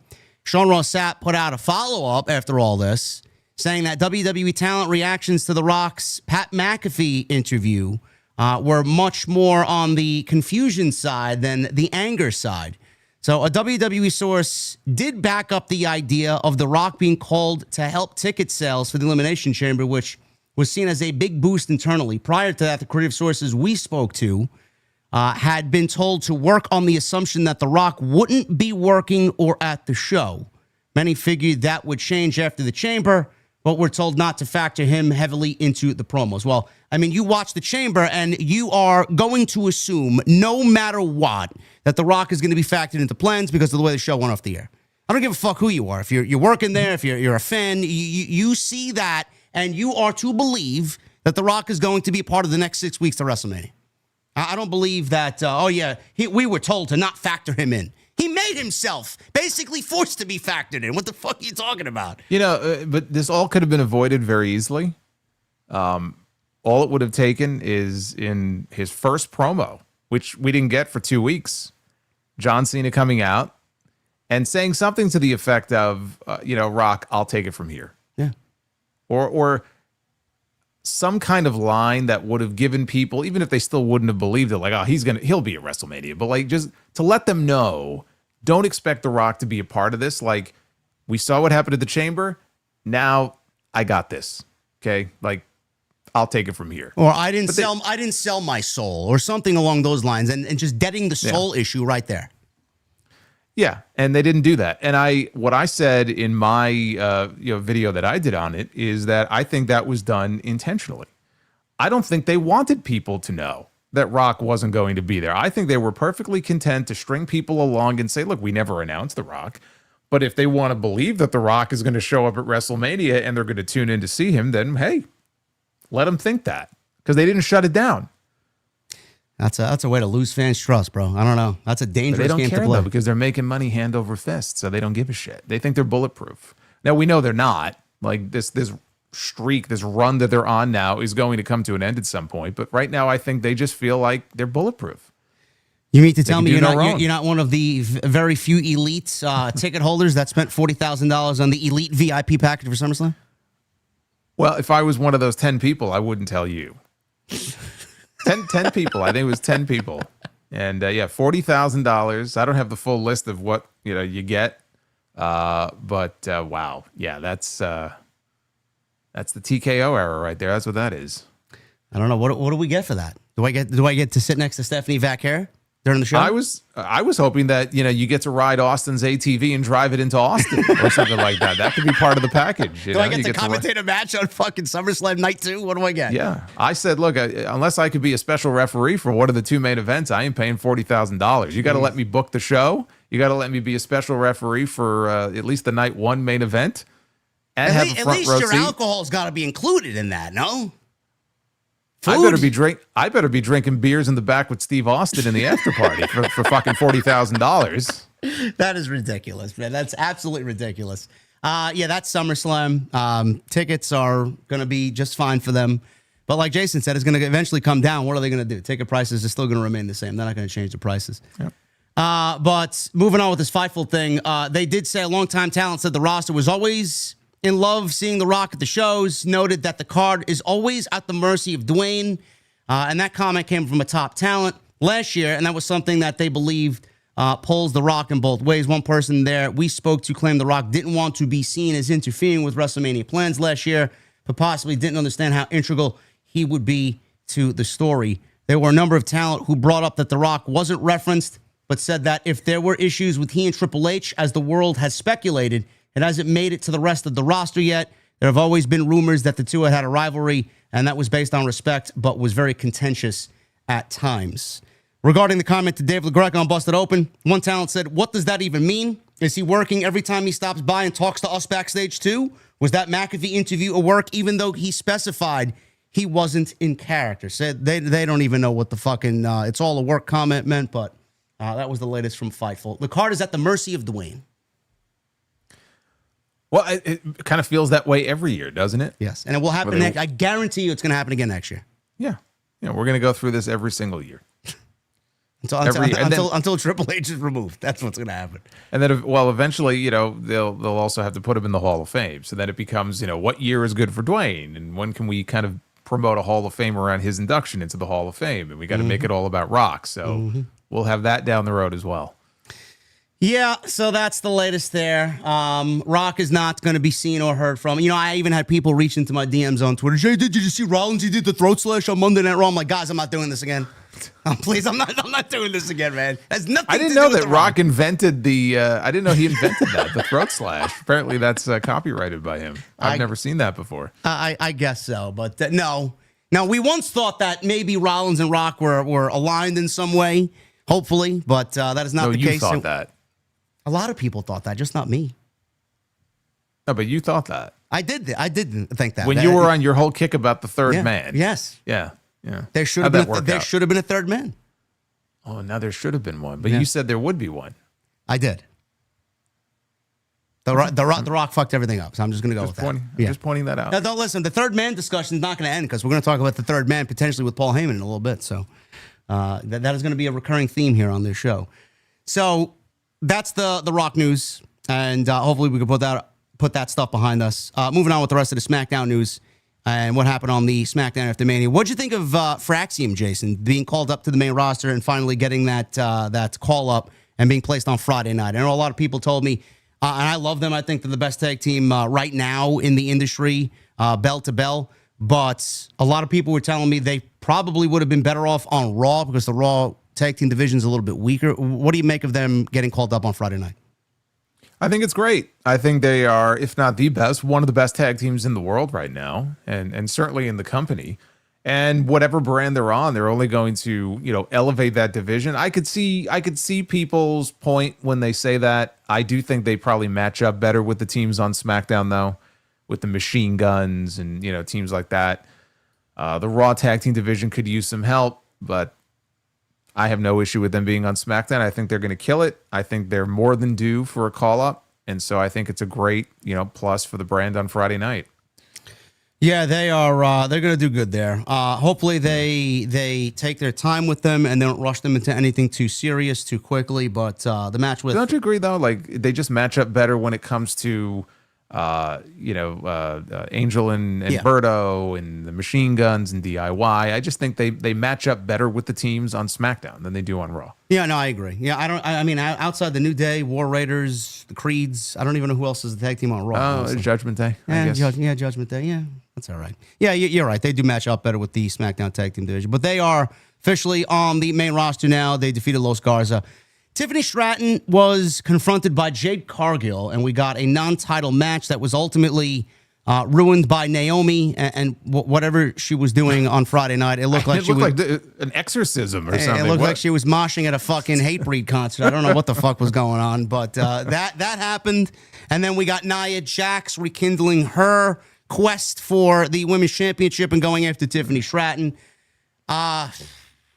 I'm not interested in any of this. I mean, I knew Naomi and Jade were not done yet. I'm figuring Bianca's going to be involved in that. She even said as much, even though she has a couple of broken fingers coming out of WrestleMania. What do you make of this, Jason? Nia and Tiffany, Jade going after the World Championship potentially, and then also the side story with Naomi. What's going on here? I don't think Jade going after the championship is going to be a thing. I think that, look, Nia, I look at it kind of how I look at the Jon Moxley Samoa Joe thing, and that it's someone for Joe or someone for Moxley to work with. I don't know that anybody expects there to be a title change, kind of like a filler opponent, and that's what Nia is going to be. Tiffany and Nia, we never did get like a PLE match or a rematch between them. So I don't know if this gets added to Backlash or if they do this on TV. It feels like it could be added to Backlash. I mean, we'll talk about the Backlash card too. I think we're already officially announced. I think we're four. Four or five? Okay, four. Yeah. I could see them going maybe to 6, 5 for sure. Maybe they stretch it to 6, and I could see this ending up on that show. And it's just, again, it's someone for Tiffany who she's worked with before, and they have history together, for her to work with. Because when you look at the challengers on the SmackDown side for her right now, Naomi is still clearly going to be involved with Jade, potentially Bianca. Charlotte, I don't have any interest in going back to Tiffany. And Charlotte, for the love of God, please don't do that. So what are you left with? Who else are you left with as a viable next challenger for Tiffany Stratton? Nia Jax. There you go. Because all the women we've seen called up from NXT recently are on the Raw side. That is true. And I think that has everything to do with this, and it still hasn't been announced, but I think that has everything to do with this Evolution PLE that's been talked about for July. That's why I think we're seeing a lot of these faces, but it seems to be very lopsided where Roxanne and Julia and Stephanie, they're making appearances on Monday and not Friday. So you're left with Nia Jax. That's why we're getting it. Yeah, not the most exciting, but definitely it is a very uneven women's division from both Monday night and Friday night. So hopefully they I don't know if there's going to be a draft or a fucking shakeup of sorts. I have no idea. Now we're kind of getting into that time frame where there should be, at least last year there was, but nothing yet. No, we had the transfer window, though. Yeah, well. So have a transfer window twice a year. We already had one a few months ago. I'd say do one later in the summer. Coming out of SummerSlam. SummerSlam's in early August. You could do something later that month. So SummerSlam and then again at the end of the year? Yeah, well, end of the year. We're going into the Rumble. Yeah, going into the beginning of next year. I mean, that to me, that works. And then you have the two GMs working deals out to trade people back and forth. That's the way it should be. I mean, I know why they do the draft specials, because they want so much to be sports-like, and everyone's got a draft week and a draft special, so we got to have one too. And maybe I wouldn't mind it so much if they weren't so fucking boring. So when I saw they did the transfer window a few months ago, I'm like, this is great. Now we don't need a draft. No. You do that twice a year, shuffle people around. You could have the occasional trade outside of the transfer window. There's nothing wrong with that. I look at someone like Gunther, and obviously he's doing something else right now, but someone like him, I think, would benefit from probably a move to a different brand in the next few months. So there's nothing stopping them from having the two GMs work out the occasional deal outside of the transfer window. I don't really think you need a draft. No, I agree. I hate the draft. I think it's the most uncreative 2-3 hours of television for multiple weeks that they do all year. Yeah. Yeah, I mean, maybe they used to do it because it would pop a number, you know, when the ratings meant more than maybe they do now, but it's just boring television. And the draft itself, I mean, every now and then they would shock you maybe with a big pick, but a lot of it was just very pedestrian, like people that were already on the show. This is what I always loved. People that were on Raw, and then it's like, let's say that Pete Dunne was on Raw for most of the year. Now we have a draft, and so it's the second round and the third pick of the second round to Monday Night Raw, Pete Dunne, who's already been on the fucking show the entire year anyway. In the third round, the first pick goes to SmackDown, Shinsuke Nakamura. Yeah, it's like, what am I watching, man? You remember back in the Fox days? You remember the War Room? And they had the robot dancing. Who was it that got traded? Oh my God. I think it was Natty or something. And the fucking Fox robot is like doing a dance. Like, give me a fucking break. Okay. This is so stupid. Oh man. What a just awful television, man. Oh God. Something needs to happen though, for sure. The women's divisions definitely are very lopsided right now. And I'm not feeling anything here with Tiffany, even as champion. Just coming out of Mania, I'm not really all that crazy about her title run so far. Hopefully that changes, but we'll see what happens there. That's the current dilemma.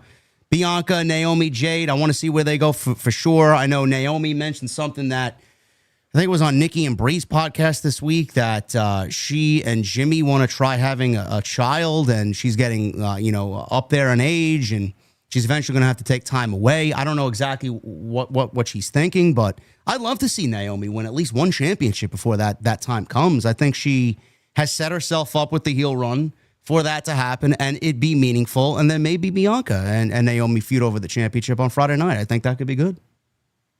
Sure. Yeah, I mean, I've enjoyed a lot of the like vignette and promo stuff that she's done as a heel. Again, I don't know what the hell that was on Friday, but I've been into the heel turn so far. I was kind of hoping, because they just turned her, that she would get that win at WrestleMania, and then that didn't happen. But I didn't think that it was the end of the feud, so I'm not surprised they're continuing it. And then Bianca, again, it's not a major injury. It's not going to keep her out for an extended period of time, but when she's ready to get back, in the ring, I'm sure she's going to be, worked into this story, because there's a lot of unresolved issues there with all three of them. Yeah. We'll see what happens with that. With the men's side of things on the United States Championship, side of things on SmackDown. Jacob Fatu, the new United States champion. LA Knight, Drew McIntyre, they had a segment. Damian Priest got involved in the match with LA Knight and Drew McIntyre on Friday. How are you feeling about the United States title picture coming out of WrestleMania, Jason, with Fatu now as the champion? It's a lot different than what we were getting before, where Knight took it from Nakamura, and then there was just this lull, this nothing for 80 days with Nakamura as the champion. LA Knight won it back simply because they needed to justify Nakamura being a heel and the new presentation and giving him the title. They couldn't beat him immediately. So they wasted 80 days of our life to give it to him and then put it back on LA Knight, only for Knight to drop it to Fatu at WrestleMania, what I thought was a good match.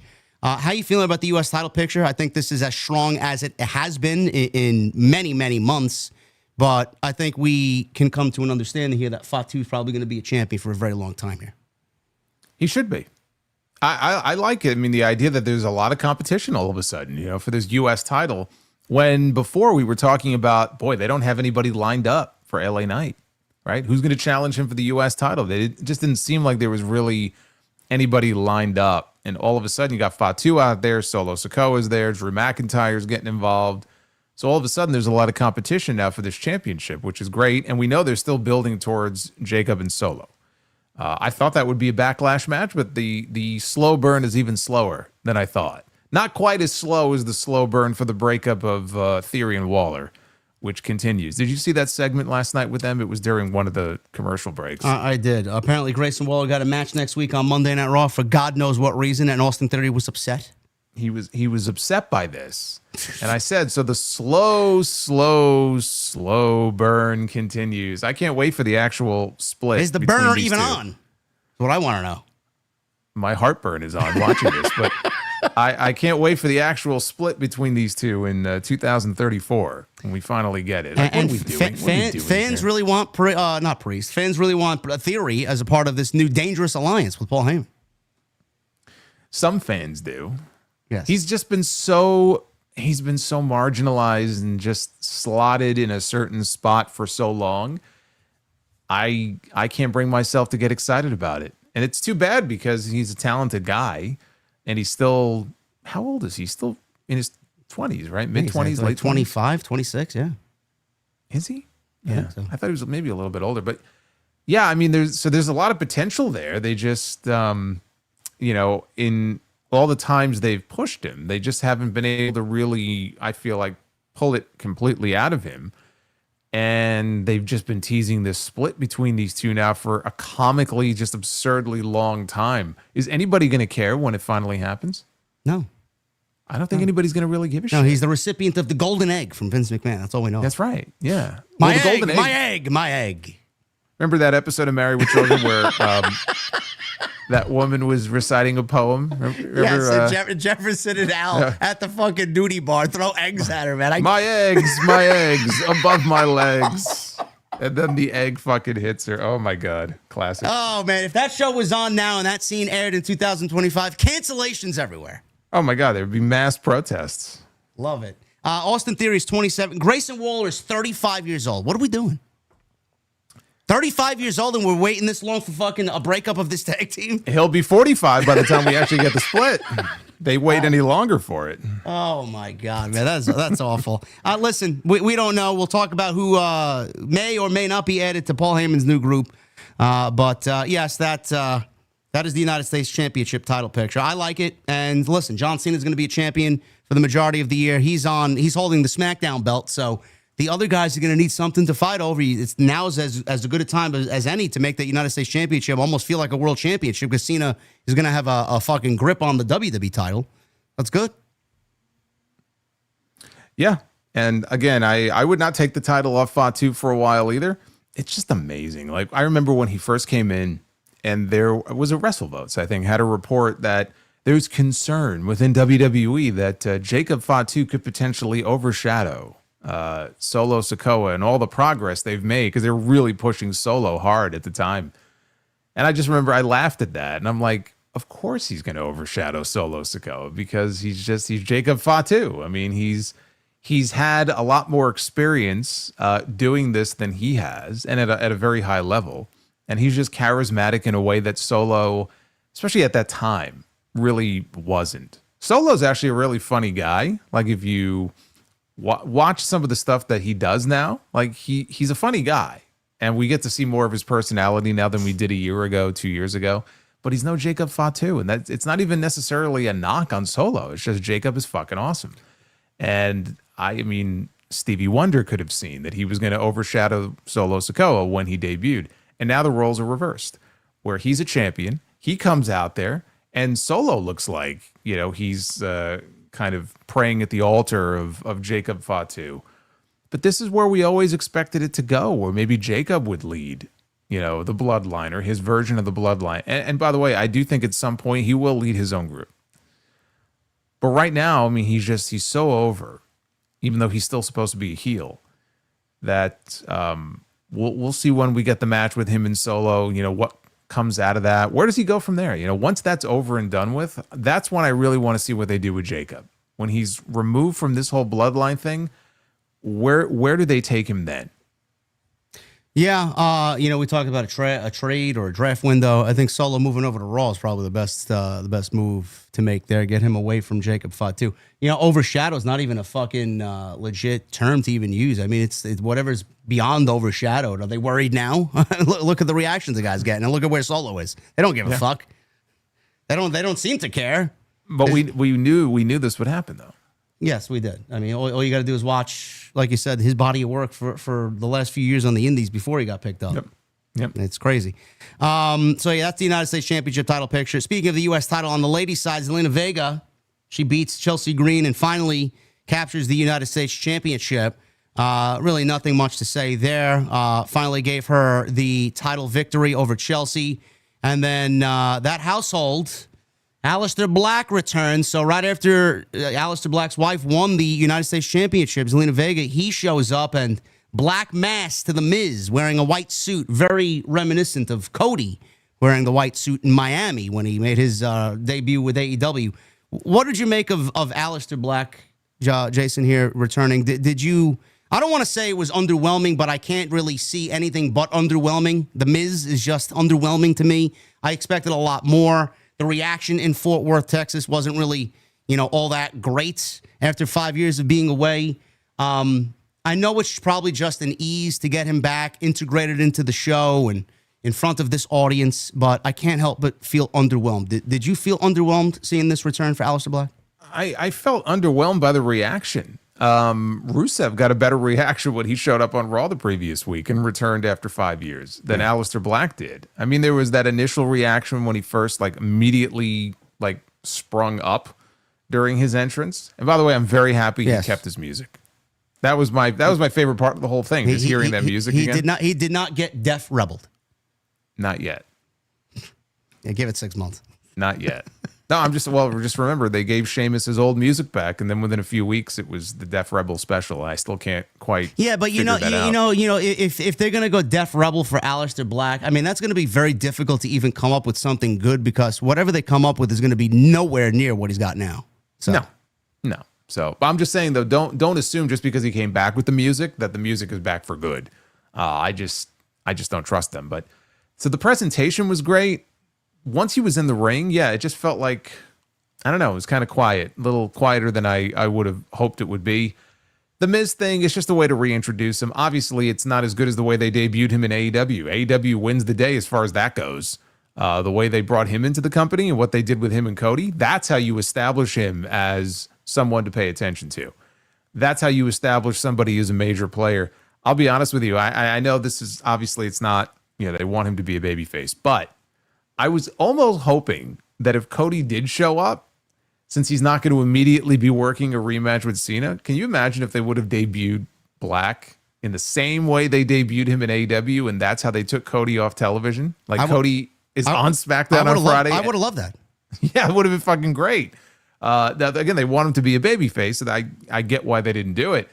But if Cody's going to be taking time off, what a great way to establish Black as okay, this is a top guy here on this brand, and it sets up a feud with Cody when Cody is ready to come back, and it gives Cody something to do in the meantime until he can scratch and claw his way back into the world title picture. So I was not necessarily actually expecting it, but I was like, man, how great would that be for Black if that's how they debut him? And then I saw The Miz, and I'm like, all right, so they're going the very predictable route with this.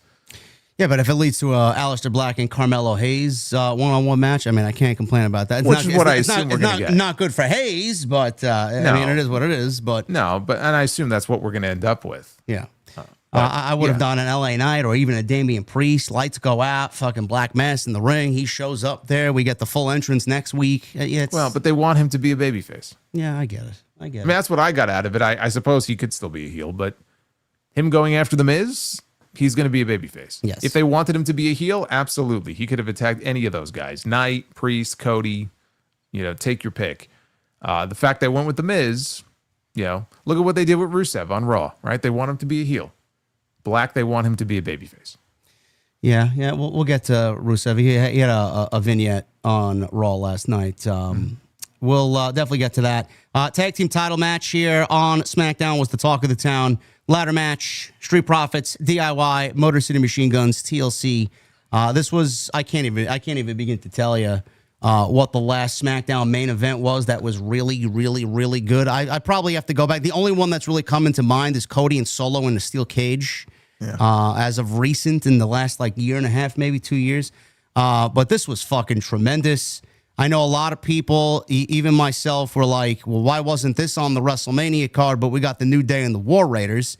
You could say that, and I understand why people were frustrated at the way this match came off and why it wasn't on WrestleMania, but you got to look at it from what we saw on both night 1 and night 2, Jason. A lot of those matches, especially on night 1, went 8 minutes, 9 minutes, 10 minutes. I don't want to have this match go on WrestleMania and then get fucking 11 minutes, and it's not really fulfilling. Here, they got the main event. It was commercial free. They went 25 minutes, and it was a fucking banger of a match. And they really let the moment sit. The one thing that I took away from this is that they let everything breathe. The match ended at 10:55 Eastern, and you just felt like it was a big win for the Profits. They were celebrating in the crowd. They let the camera linger on Montez and Angelo Dawkins. It just felt really special. And they did a really, really good job to give them a Mania moment on the SmackDown after Mania. I could not ask for a better match. Yeah, I mean, that was the key, that last hour was commercial free, because they could have butchered this match with those commercial breaks. I remember watching the Iron Man match with Kurt Angle and Brock Lesnar, and that's what happened there. And the constant commercial breaks, it's like, all right, it's a necessary evil, but it really takes you out of the match. So they eliminated that right off the bat and said it's commercial free. So you didn't have that issue. And they went out there and they wrestled like 3 teams that were trying to prove a point. They wrestled like 3 teams with a chip on their shoulder. Like, okay, you're going to leave us off WrestleMania? Cool. We'll show you why that was a mistake. And they went out there and they killed it. And even the spot with the prosthetic leg, which I'm guessing was not planned where they knew that guy was going to be there. And that's what I liked about it. At Montez Ford, he was picking up a ladder to go do the next spot. And then he looked over and he saw the guy holding his leg up and he's like, fuck it, give me the leg. And he on the spot, he just incorporated it into the match and then tossed the leg back to the guy. So I like that. That was cool. And they went out there and look, they killed each other with some of those bumps, and the Street Profits winning, not a surprise because they just won the belts not that long ago. There were some people saying, oh, top 3 TLC match of all time. I liked it. I didn't like it that much, but I thought it was great. And it's one of those matches where the Machine Guns had not yet had that match on the main roster. Like that one match that you would look back on and go, okay, that's their signature match so far. Well, now they got it. Like this right here is the best thing they've done since they came to WWE. And the Street Profits and DIY, they held up their end of the bargain. So it was just great stuff all around, and it really punctuates the feuding that we've seen with all 3 of these teams now over these last several months. This felt like this was the peak. This was the climax to that, and now we sort of move on. I don't know what's next for these teams. Do they just continue feuding with each other? It kind of feels like it's time to move on from these same 3 teams going against each other.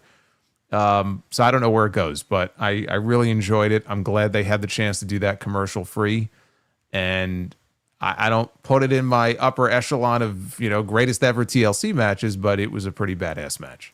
Yeah, as far as TV main events goes, I mean it's the best one in recent memory for sure. But as far as the grand picture of greatest TLC man, I mean I'd have to go back and rewatch most of them to even figure out where this lands. And I'm not going to sit here and think back to what was happening years ago.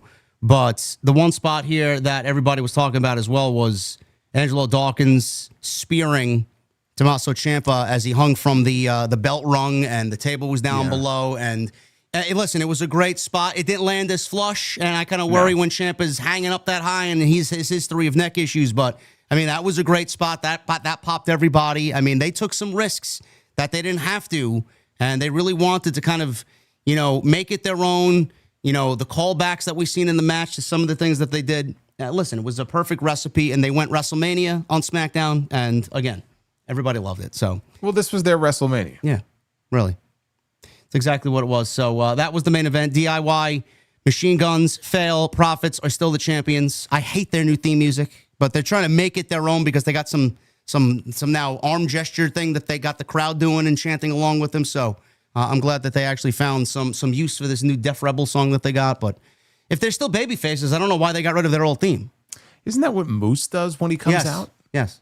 Yeah.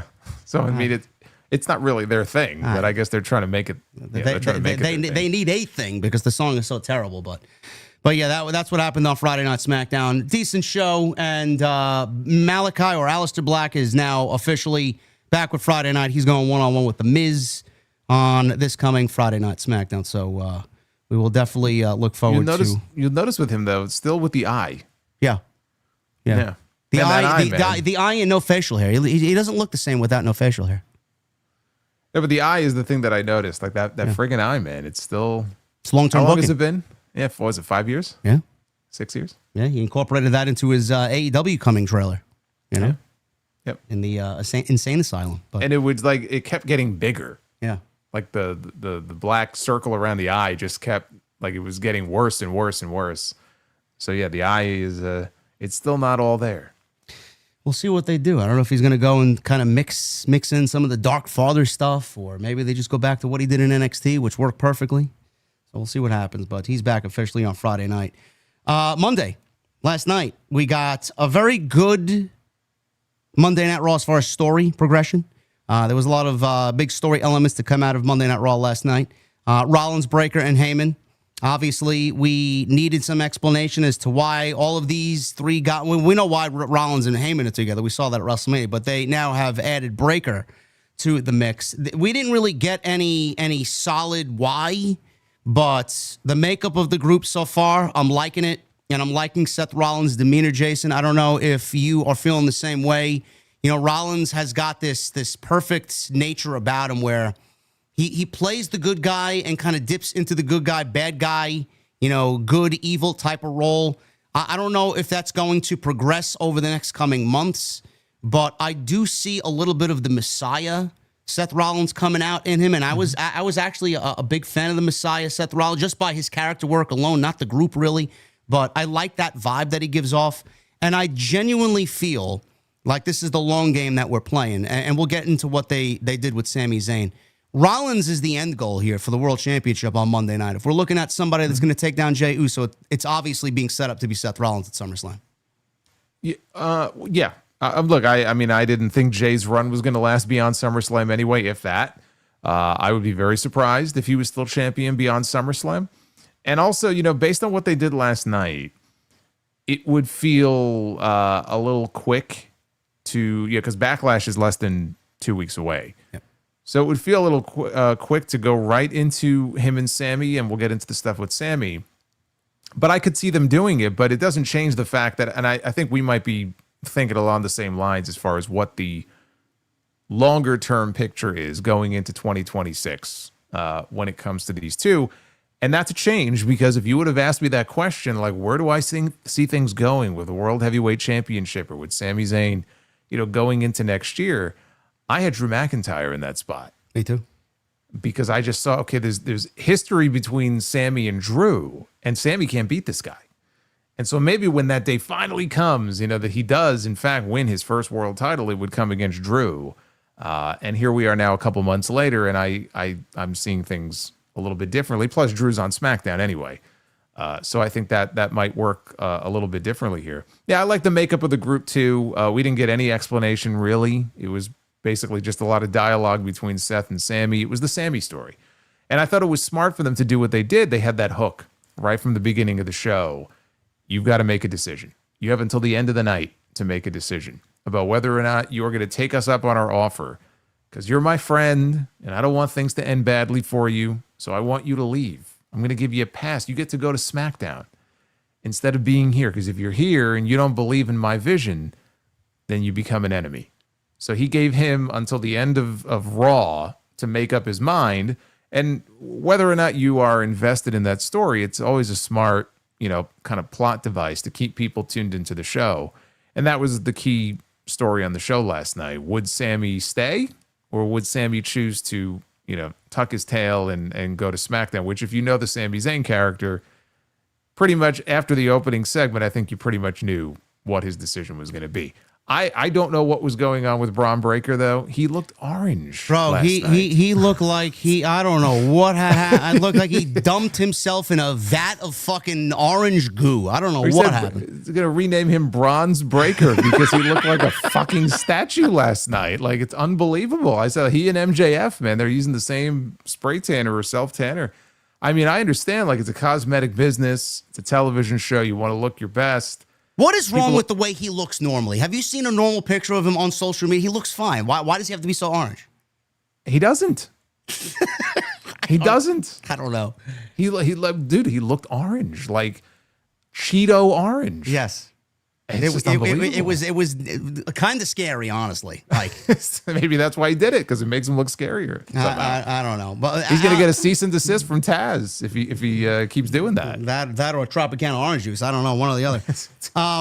The fact of Braun Breaker being orange really played no matter into what we got here. But the Sami Zayn Seth Rollins story dates all the way back to Survivor Series, because you remember, Jason, and the fans remember here the chat.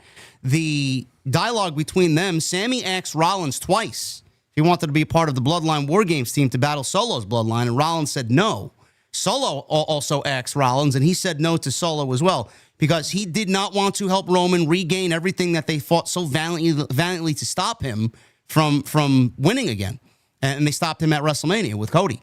So we move on, and he develops his feud with Punk, and he still got that hatred for Roman, and that kind of boils over at the Royal Rumble, and then we get the WrestleMania match. And now we're here on Monday, and Sammy came out, and he called Rollins hypocritical because he wants to know what is different from what you were complaining about just back late last year to what you're doing now. What is the difference? You got the wise man, you got your dog, you got your Braun Breaker. Here's the right-hand man. Called him a hypocrite for Rollins to think he had to be at the center of the industry and compared it to the bloodline. And you mentioned that they gave Sammy an out here. Rollins doesn't want to hear this. You're either with us or against us, which led us to Paul Heyman, middle of the show, saying, listen, we appreciate you. We respect you. Rollins thinks highly of you. We got this great deal for you. You go to SmackDown, you get out of here. And if you go over to SmackDown and accept our favor, our offer, the winner of the Cena-Orton match, you'll be first in line to get a WWE Championship match. So they really gave him a huge thinking point here on the show last night. And ultimately, like you said, the Sami Zayn character doesn't want to do things the wrong way, wants to do things the right way. And he said no, and he ended up getting his ass handed to him in the main event from Braun Breaker. But he did really make a statement about, I'm going to be a world champion. I'm going to win a world championship, but I'm going to do it the right way. And you mentioned, we talked about McIntyre and Zayn on this show. We've talked about Zayn winning the Royal Rumble in Saudi in 2026, and now we're looking at that, and it's just becoming a little bit more clear. I even said it on social media. Is this their vision? Is this their long-term booking already starting for New Orleans next year? Is Sammy going to win the Royal Rumble and take down Rollins in the night one main event for the World's Heavyweight Championship, Zayn versus Rollins at WrestleMania next year? I think that's exactly where they're going. It feels that way. Yeah. I mean, we're still a ways off from, a lot can happen between now and then, but as we sit here looking at the lay of the land on Raw right now, I think we all see that world title migrating over to Seth Rollins by the end of the summer. And so then the story becomes, can Sami Zayn deliver on his promise and say, look, I've told people I'm going to be a world champion or a WWE champion.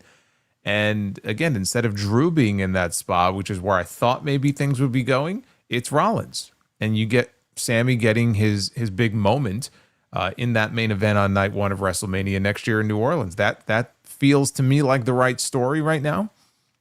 A lot can happen between now and next year. But when they announced that Rumble for Saudi Arabia, just, as beloved as Sami is there and the reactions he gets there, if ever there was going to be a year for him to win the Royal Rumble, it's next year. Yeah. And by doing that, he puts himself in line for a title match. So it makes all the sense in the world to me. You know who's not winning the Rumble next year? CM Punk. CM Punk may not be at the Rumble next year. He may be take it out the week before the Rumble. Not gonna happen. This is good. I like this storyline yesterday, like you said. I love the angles that play off in the beginning of the show and just kind of stretch out over the 2.5 hours. Well, let me ask you this though, because one of the things we were talking about going into WrestleMania, a lot of people said the winner of the night 1 main event should be added to the night 2 main event. And it could be a matter, Paul Heyman, the favor, what's the favor going to be? And maybe the favor is that he's able to get Punk, a title match or whatever, however you want to work it. And I was having a very difficult time with that because it's like, how would Heyman have the power to do that? How would Heyman be able to pull those strings and even make that happen? It doesn't really make a lot of sense. Well, here you have Paul Heyman last night telling Sami it's all been worked out. The Raw GM, the SmackDown GM, if you say yes, and if you move to SmackDown, you're going to be in line to meet either John Cena or Randy Orton for the WWE Championship coming out of Backlash. And I thought to myself, I think storyline-wise, I'm going to assume everything he told Sami was bullshit because that doesn't make any sense. Why would the general managers agree to something like that? What would be the incentive for them to say, okay, sure. If Sami agrees to move, like Nick Aldis, he's the GM of SmackDown, sure. He'll be the number 1 contender for the WWE title. Like, how would that make Drew McIntyre feel? The guy that Sami couldn't beat, he's on SmackDown now. Sami comes in, gets a title match. Like, I just think the whole thing was bullshit to try to get Sami to leave. And then once he leaves, like, he ain't getting no title shot. So I'm assuming in storyline that he was just feeding him bullshit. It's not that he pulled strings. What strings would he pull? Like, how would he even manage that? It didn't make any sense to me. I don't know. You may be correct. I mean, nobody right now is believing Paul Heyman because of what he did at WrestleMania. But Nick Aldis was there last night. He was the interim GM on Raw, so maybe it was just an easy conversation. Who knows? What did he promise Nick Aldis? To get him to agree to such a thing. That's a pretty big thing to agree to. I was thinking that they may actually go and do it. Trade Sami Zayn from Raw to SmackDown, and over from SmackDown comes Drew McIntyre again. He's back to Raw, and he joins the group. I didn't see that, though. I mean, to ping-pong him back and forth, he just moved to SmackDown a few months ago. I know. So I didn't realistically think they were going to move him right back. I mean, him in that group would be... It's like him and Rollins do have a few things in common. Yeah. But yeah, I didn't see that happening. Do you see a third member here being added alongside Rollins and Breaker? Because I listened to Bully Ray today with Nick Nemeth, and they were talking about this new dangerous alliance. Bully Ray's talking about it. And the makeup of the group, a lot of people are looking at, the old dangerous alliance and what Paul Heyman had together there. I'm looking at more of an evolution almost group here for the modern day in 2025. Rollins is playing Triple H.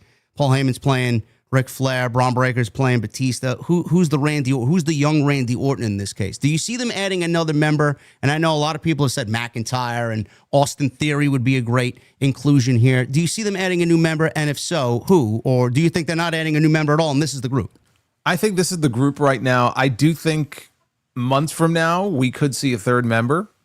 What is Rollins saying? Rollins is calling himself the arbiter of the future. Right? He keeps talking about the future of this industry. Yeah. We know Braun Breaker is a big part of their future.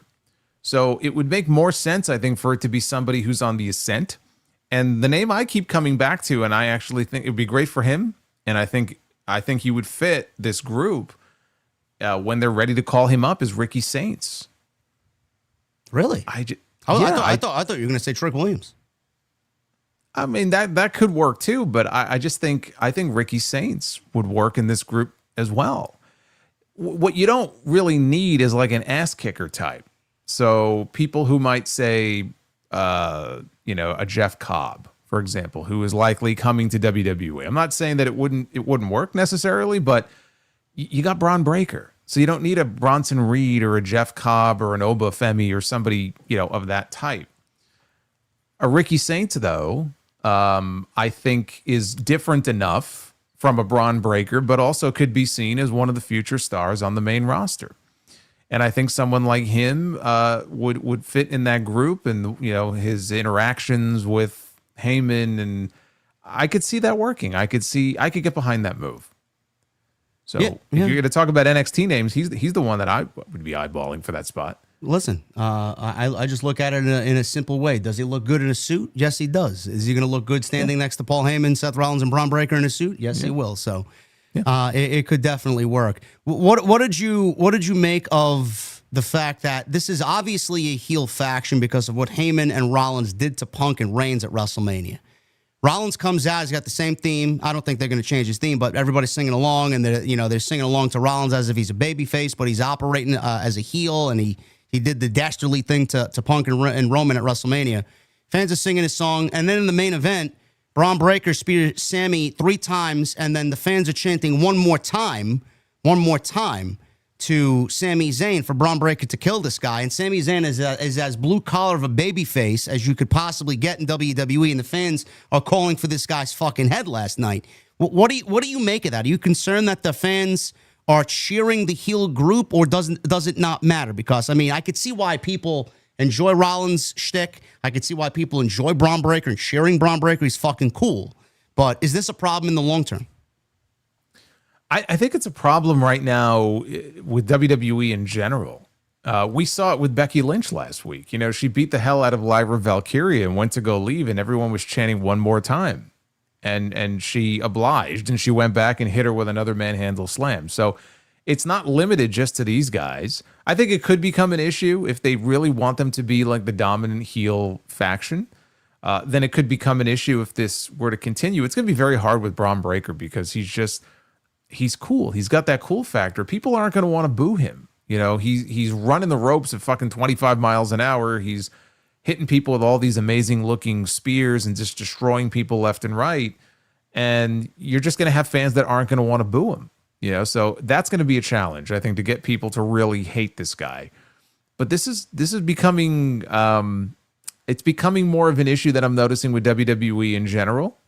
And it's not a uniquely new issue. We also think back to the Bronson Reed, Seth Rollins thing last year, right? One more time. He gave him 6 tsunamis.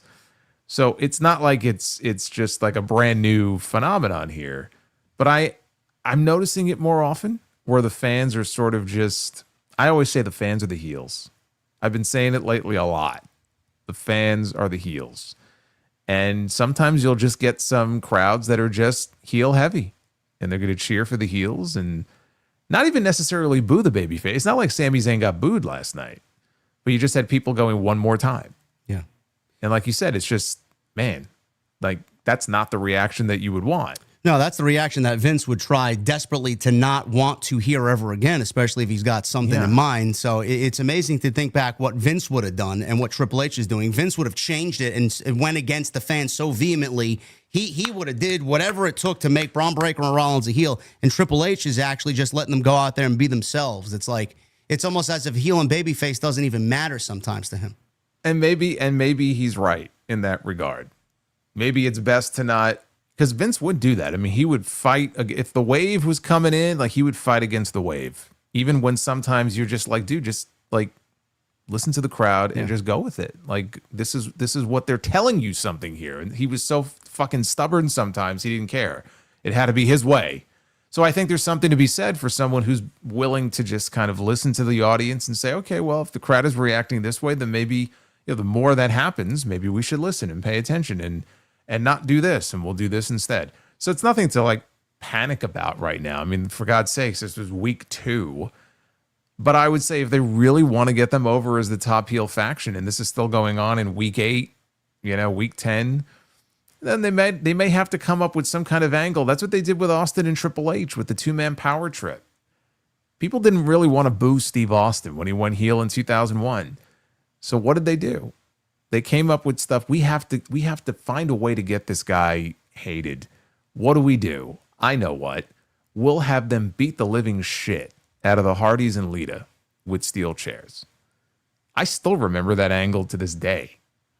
And it was very effective. It may come to a point where they have to come up with something really dastardly, for them to do. But I don't know if Triple H is going to really look at it as a problem. It may not be that big of a deal to him. Well, I think the problem is actually going to be solved when eventually Jey Uso and Seth Rollins cross paths. I think whatever you said dastardly is going to happen or needs to happen. It's going to happen with Jey Uso because he's so beloved. You don't think, though, that if they did the same angle in a month with Jey Uso, that the fans wouldn't be chanting one more time to see one more spear from Braun Breaker? Probably. I don't know. I don't think there's anything you could do, like with him in particular. There may not be anything you could do. I think there are just some people who are not going to boo this man. Yeah, I think you may be right. I'm liking what they're doing so far. I did find that to be a little bizarre. Fort Worth, Texas, just booing Sami. We're not booing Sami Zayn, but one more time to Sami Zayn on the spear. Listen, he's got a dynamic spear, and everybody wants to see carnage. So yeah, that's all it is. I'm like you said, 2 weeks in, I'm not concerned about it, but it was definitely making my ears perk up a little bit to hear that twice last night when this is the new heel faction that's going to be taking over Monday Night Raw. Rhea Ripley and Roxanne Perez, we got the ladies in action here. There is news on Julia and Roxanne. Now, I didn't know where Roxanne was going to be slated. I know she was in the chamber. We didn't really see her, at least, coming out of the chamber. We didn't see her at all. So now we're starting to see her a little bit more regularly the last 2 weeks. And according to PW Insider, the moves of Julia and Roxanne are confirmed. PW Insider right now said that the evidence of them being called up indicates or is indicated by the patches that they were wearing on their ring attire last night. I don't know if that really lends to being confirmed or not, but PW Insider is saying that they are eventually going to be called up to Monday Night Raw. And like you said, Jason, I said this last night on my end too. The reason why we're seeing an influx of the women, Julia, Stephanie, Roxanne, Io, Rhea Ripley, all kind of integrated together is because sooner rather than later, we're going to get the announcement of Evolution, and all 5 of these women are going to be involved heavily in that show. So that's great. But like we talked about earlier, the Monday Night Raw women's division supersedes in great numbers the SmackDown women's division. Right now, it's not equal. No, it's very lopsided. And it's not like they don't have more women down in NXT that they could call up to the SmackDown side. So I assume that's what's going to end up happening, whether that's Jordan Grace or I don't know if they want to call up Sol Ruka yet, but like they have other options to move to SmackDown. They have a wealth of talent in that women's division, and they could surely find 1 or 2 to try to balance things out on the SmackDown side. They're going to have to. You can't just send everybody to Raw. So I don't know who it's going to be, but I would expect that we'll see some moves on the SmackDown side as well. So yeah, that's the news there with Julia. If you guys are wondering, I don't know what happened on NXT tonight. Someone said Julia was on the show tonight on Tuesday, so they are still going back and forth. But Rhea Ripley did beat Roxanne Perez via disqualification again because of Julia's interference. But the Judgment Day, there is. Well, yeah. Before we go to that though, it feels like we're getting a tag match soon. So it looks like, to me anyway, it looks like Rhea and Io against Julia and Roxanne. Do you see them maybe adding that to the Backlash card? I would love that. I think that would be great for Julia, especially to get over. I'm liking Julia as a heel much more than she was as a babyface. I just think, they really didn't know what they had with Julia and Stephanie at the same time. And then when Stephanie kind of just blew past Julia, it's like they went all in on Stephanie and didn't really give a lot to Julia. So they flipped them. Now she's a babyface as Stephanie, and Julia's a heel. So I think it works out best for both because now they can be different instead of being together all the time and then kind of integrated in the same thing. Yeah, I mean, it just felt to me because I think we were seeing Roxanne and Cora Jade, but I think they wanted Julia up. And so it almost feels to me like an Aleister Black Ricochet thing where they were doing their own thing in NXT, but then they got called up and they were kept together as a tag team. And we've seen Roxanne and Julia the last 2 weeks. It kind of was giving off vibes of that to me. But it's not like either of those women are not more than ready to be on the main roster. Roxanne killed it in the Rumble. She killed it in the Chamber. She's more than ready. Julia's Julia. I mean, come on. Stephanie too. If they want Stephanie on there, I don't see Stephanie being full-time yet.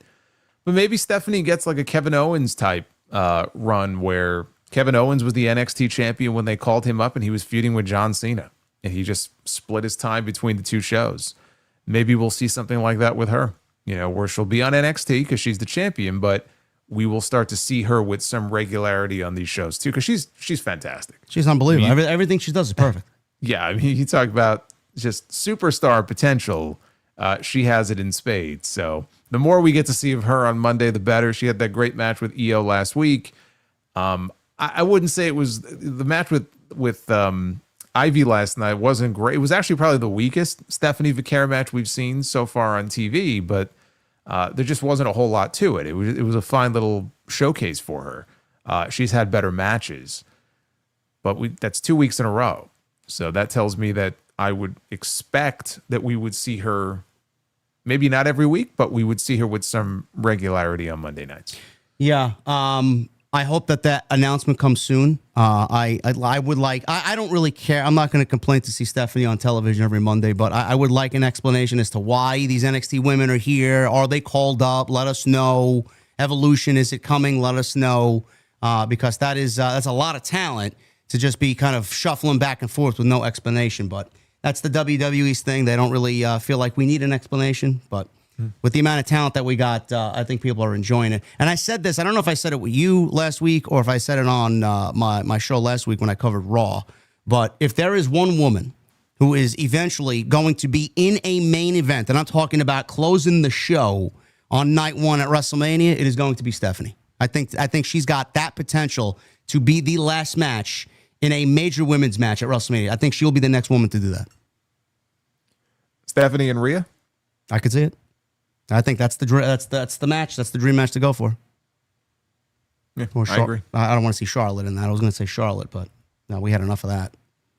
Charlotte Stephanie could be a good match. I don't know. Who does the better devil's kiss? Please, we all know the answer to that one. We do. Stephanie even said so, but yeah, that is the ladies.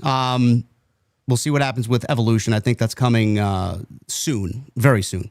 Well, the reports were July 5th in Connecticut, and I could see it being announced at Backlash during one of the intermissions or whatever. Yeah. So, Judgment Day. We all know who is leading the Judgment Day. It's not Finn Balor. It is very much Liv Morgan and sidekick Dominic Mysterio here. But I am interested to see what they're doing here, Jason, because, Finn Balor is not really being filled in on everything. He's like the last one to know anything. And then they just spring him with you're in this match and we're doing this and we're doing that. And he doesn't have any idea what's going on. And he is just kind of playing it. I don't know if he's playing it dumb or he really is just oblivious to what's going on. He said last night to Liv Morgan, well, next time just fill me in on what's going on. No, that's not going to happen, and you're going to continue to get railroaded by your own group here. So J.D. McDonough and Finn Balor, they wrestled the War Raiders, and that didn't really go their way. We're getting potentially another rematch with the War Raiders and the New Day. But what do you make of the Judgment Day? Is this another instance of slow burn? Is this too slow, or is this being warmed up just enough for you? I mean, it's been simmering for a long time now. And in the backstage segment last night, you had Liv Morgan. I love the passive aggressiveness. That there's a lot of that when in these interactions with Balor and Liv. And Liv was like, "Oh yeah, I got you guys a tag team title match or a tag team title, number one contenders match because I figured, you don't have a championship." So it's like we get a lot of that between them, and then Balor has to play it off like, "Oh, okay, yeah, no, it's fine. So yes, it's the slow burn here. It continues in the ranks of the Judgment Day. I love the comment by Xavier Woods on commentary last night when he mentioned about JD McDonough. He goes, he just wants to win the titles back so they can not defend them for 70 days. And I'm like, you know what? He's got a point there because they went a long time without defending those titles like the Young Bucks last year. We had this long stretch of time where there was no title defense. And now they've set up the War Raiders for a rematch. okay, they get a rematch coming out of WrestleMania. They'll lose that too. It would have been weird having heel against heel anyway, for the tag titles. So that wasn't really much of a surprise. But yeah, and then as far as Liv Morgan is concerned, obviously her name has been in the news because she even brought this up on TV last night to Nick Aldis that, I need some time off because I'm going to be filming a major role in Hollywood. And Aldis was like, yep, it's been cleared already. Congrats. And so apparently, possibly by next week, I guess, is when the news will come out about what this movie is and what this role is. But all of the discussion around it is that it's a pretty big deal. And whatever this movie is, because people are like, oh, it's a Marvel movie, or apparently it's not. It's not a Marvel movie. It's not a superhero movie. It's some kind of potentially like a dramatic film or a dramatic role. What it is exactly, we don't know, but evidently when it's announced, as far as the movie, the studio, and everything, it's going to be a big deal. And so, good for her. That's where that Paradigm representation is coming in. A lot of wrestlers now are repped by Paradigm. Drew McIntyre is another one. I think Rusev also was announced recently. Now he's, being managed by them. And I would imagine it's a case where... I don't know who owns Paradigm or recall offhand what the connection is with Endeavor. But basically, it's probably a smart move because what they'll be able to do is land these movie roles or TV roles for some of these wrestlers and arrange it in a way where it doesn't take them away from WWE for too long. So this is not a case where Liv Morgan is going to disappear for 3 months, right? I mean, she's a champion. You can't just disappear her from TV for 90 days. So she won't be gone for too long. They'll work it out where she misses maybe a little bit of time, but not too much time. And I think we're going to start to see more of that. There's been talk about Drew McIntyre, that there could potentially be big news coming out soon about a big movie role for him too. So good for her. I mean, I've never seen Liv Morgan in like a serious major acting role. I enjoyed her little cameo on the Chucky TV show where she got killed last year. That was kind of fun.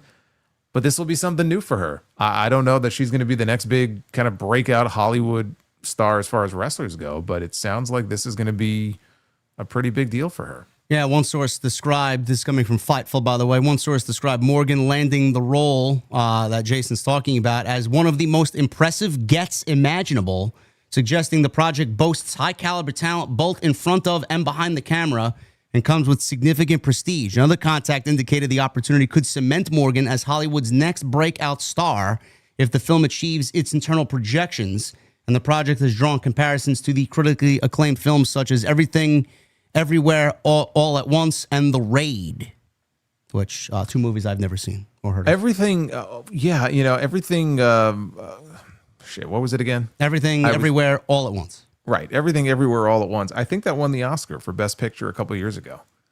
Interesting. Yeah.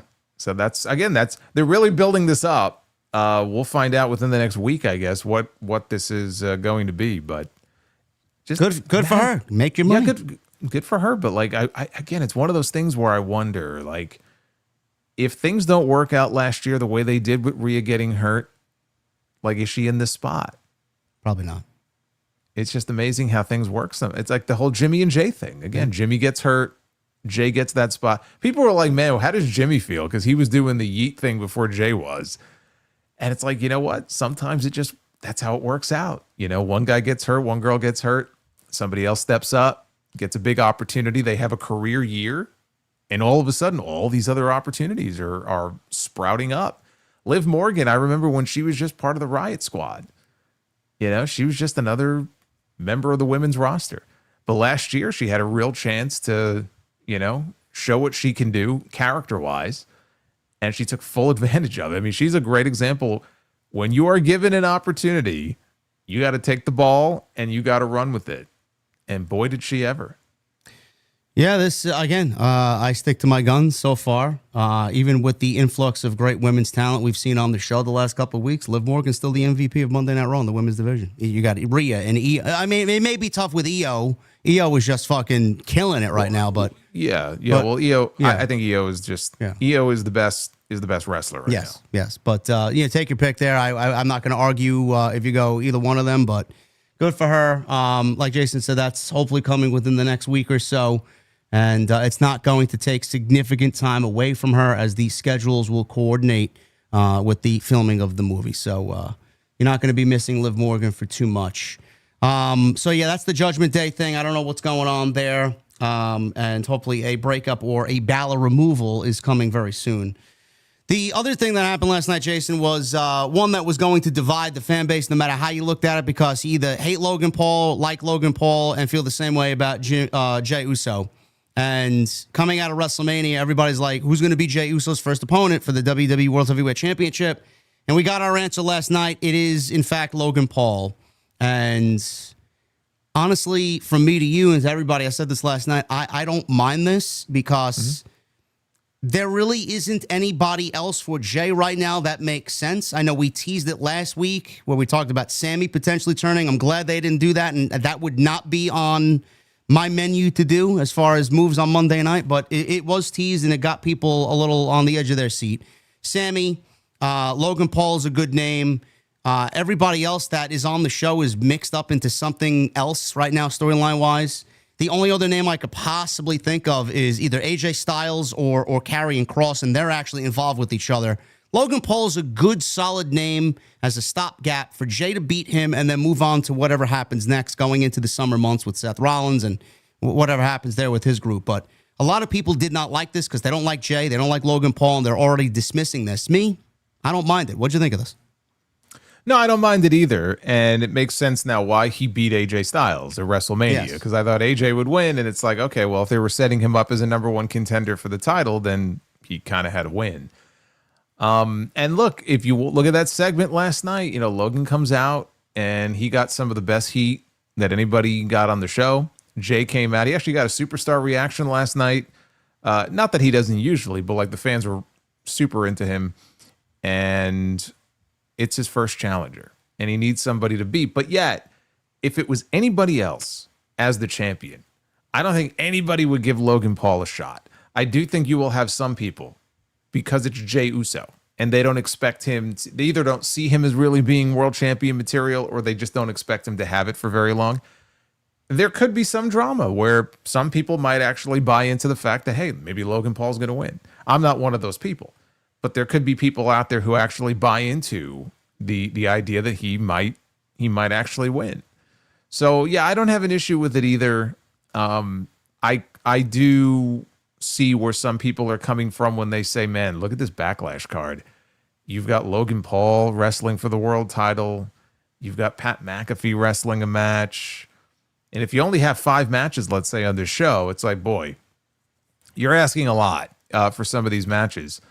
But as a first defense, it's not main eventing the show. We already know this. We know John Cena and Randy Orton is headlining Backlash. So it's not like this is closing the show. They might open the show with this. So no, it's fine. I really don't have much of an issue with this. Although you mentioned Karrion Kross, I don't know if it's just sort of dropped. But last week when we had that interaction in the back with AJ and Karrion Kross, and AJ's like, well, why don't you deal with him? And Karrion made the comment, maybe I will. It sounded like we were going to get like almost like a babyface Karrion Kross against Logan Paul. And I was like, okay, that could be interesting. And then there was really no mention of that this week. So I hope they do that match. You know, it'll be a TV match, but I hope they didn't just drop it and we actually do get a little bit of a build for a television match between Karrion Kross and Logan Paul. It would be interesting to me to see that dynamic with Kross as like the baby face in that situation. But there was no mention or hint at that at all last night.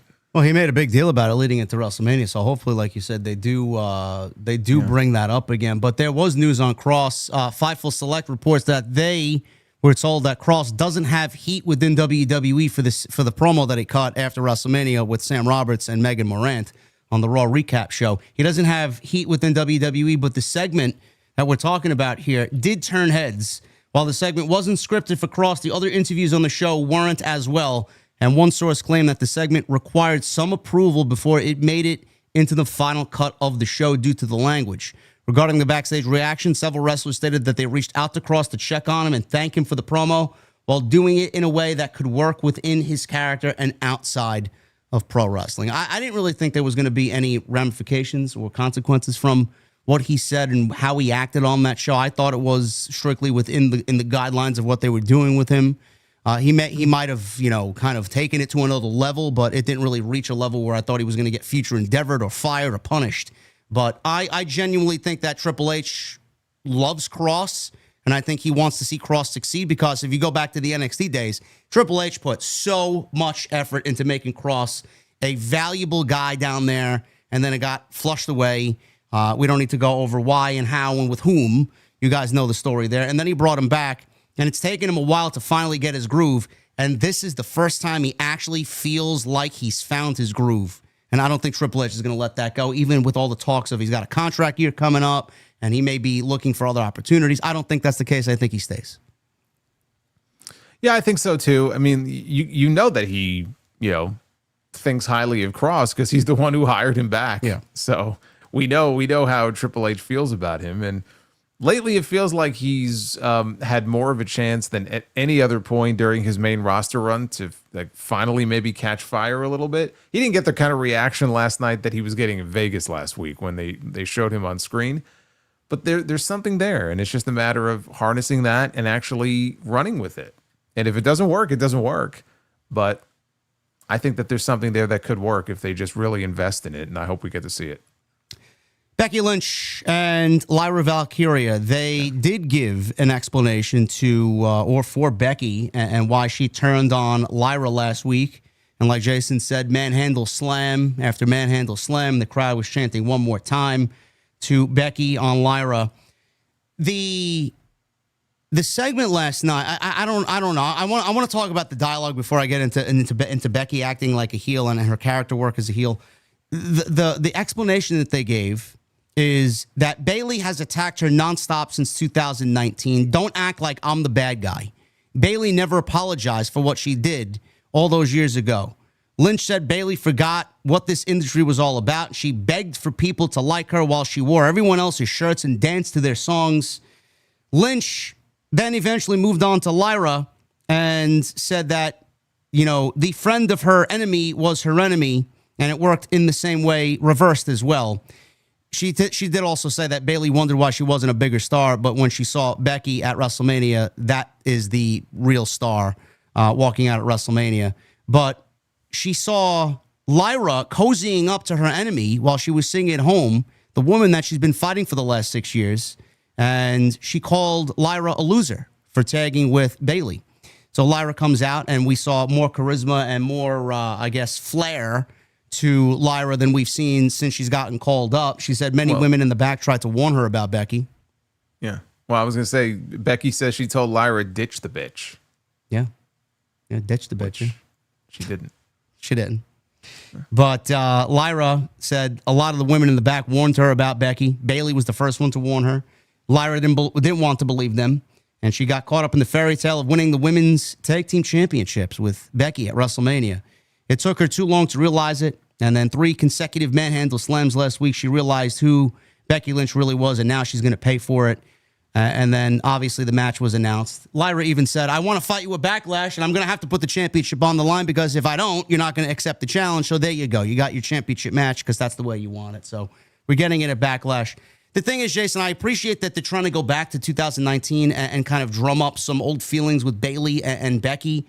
But, I mean, in so many words, who the fuck cares about what happened between Damage Control and Becky Lynch in 2019 to a point where it makes this meaningful in 2025. And then I look at Becky's heel work, and I'm not a fan of Becky being a heel. I never was a fan of Becky being a heel. I honestly don't think it comes off the right way. And if we're looking now, who would I rather?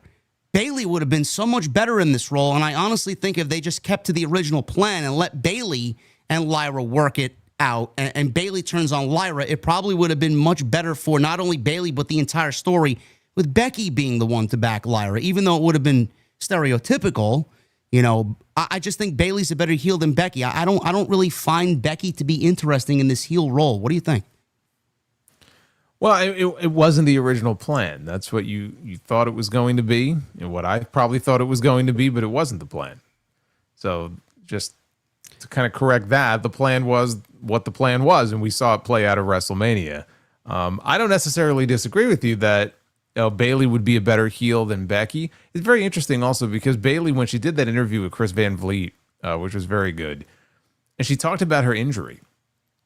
And it was more devastating than anybody even knew because she had the ACL tear, but it was a really, really bad injury.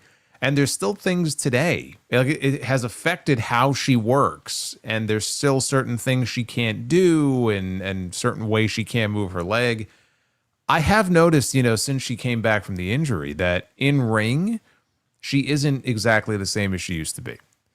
So I think, the fact that you can't... In what way? I haven't seen anything. She just seems a little slower than she used to be. Okay. Not as fleet of foot, maybe, as she used to be. And maybe it's a subtle thing, but I mean, it's something that I've noticed. And it's not that she can't, have good matches. I mean, she and Io had, from what I remember, a pretty damn good match at WrestleMania last year. But there's just something a little different. But I do think that as a heel, I know that they only somewhat recently turned her babyface. It's only been, it's been about a year, I guess. But I probably would have turned her heel as well. Becky, what I don't want to see is Becky doing what she was doing before, where she was coming out like Seth in the ridiculous outfits and everything. And yeah, that was just awful. Yeah, I mean, that I just didn't find that fun. But I mean, look, I didn't mind them doing it because it sets up now a match and a program for Bayley whenever she's, ready to come back or they're ready to bring her back. I like the idea of her and Lyra for the Intercontinental title. Becky made a comment where I'm going to make that title mean something. And that was a shoot because that title hasn't really been, and I could say the same thing for the U.S. title on SmackDown. Triple H has done a very poor job of making those titles mean something. They're not meant to be what the world title is, but he's done the very bare minimum to make those championships feel significant in any way. And I do think that putting the title on a name like Becky will do the title some good and let her hold it for a few months. And on the back end, Lyra will beat her and will take the title back. That's how I assume this is going to play out. That's how I think it should play out. And who knows? If Becky wins the title, maybe Bayley beats her for it. But I think you want to get some big names in that mix. And I think that will help give that championship a little more credibility that Lyra's a great wrestler, but she doesn't have the name and the recognition that some of these other women have. So I think that's the right way to go. I thought it was a little goofy where you had Lyra say she volunteered her title to put it on the line. Becky never said anything about the Intercontinental title, so she could have issued a challenge to her, and if Becky said no, then she could have been like, okay, what do I have to do to get you to say yes? You want me to put my title on the line?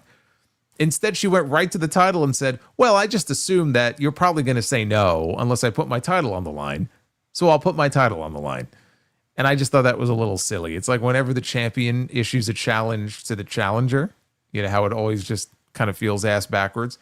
Not so much recently with Jon Moxley, because he did the same thing with Samoa Joe, but at least there it made sense because Joe embarrassed him. Joe put him to sleep.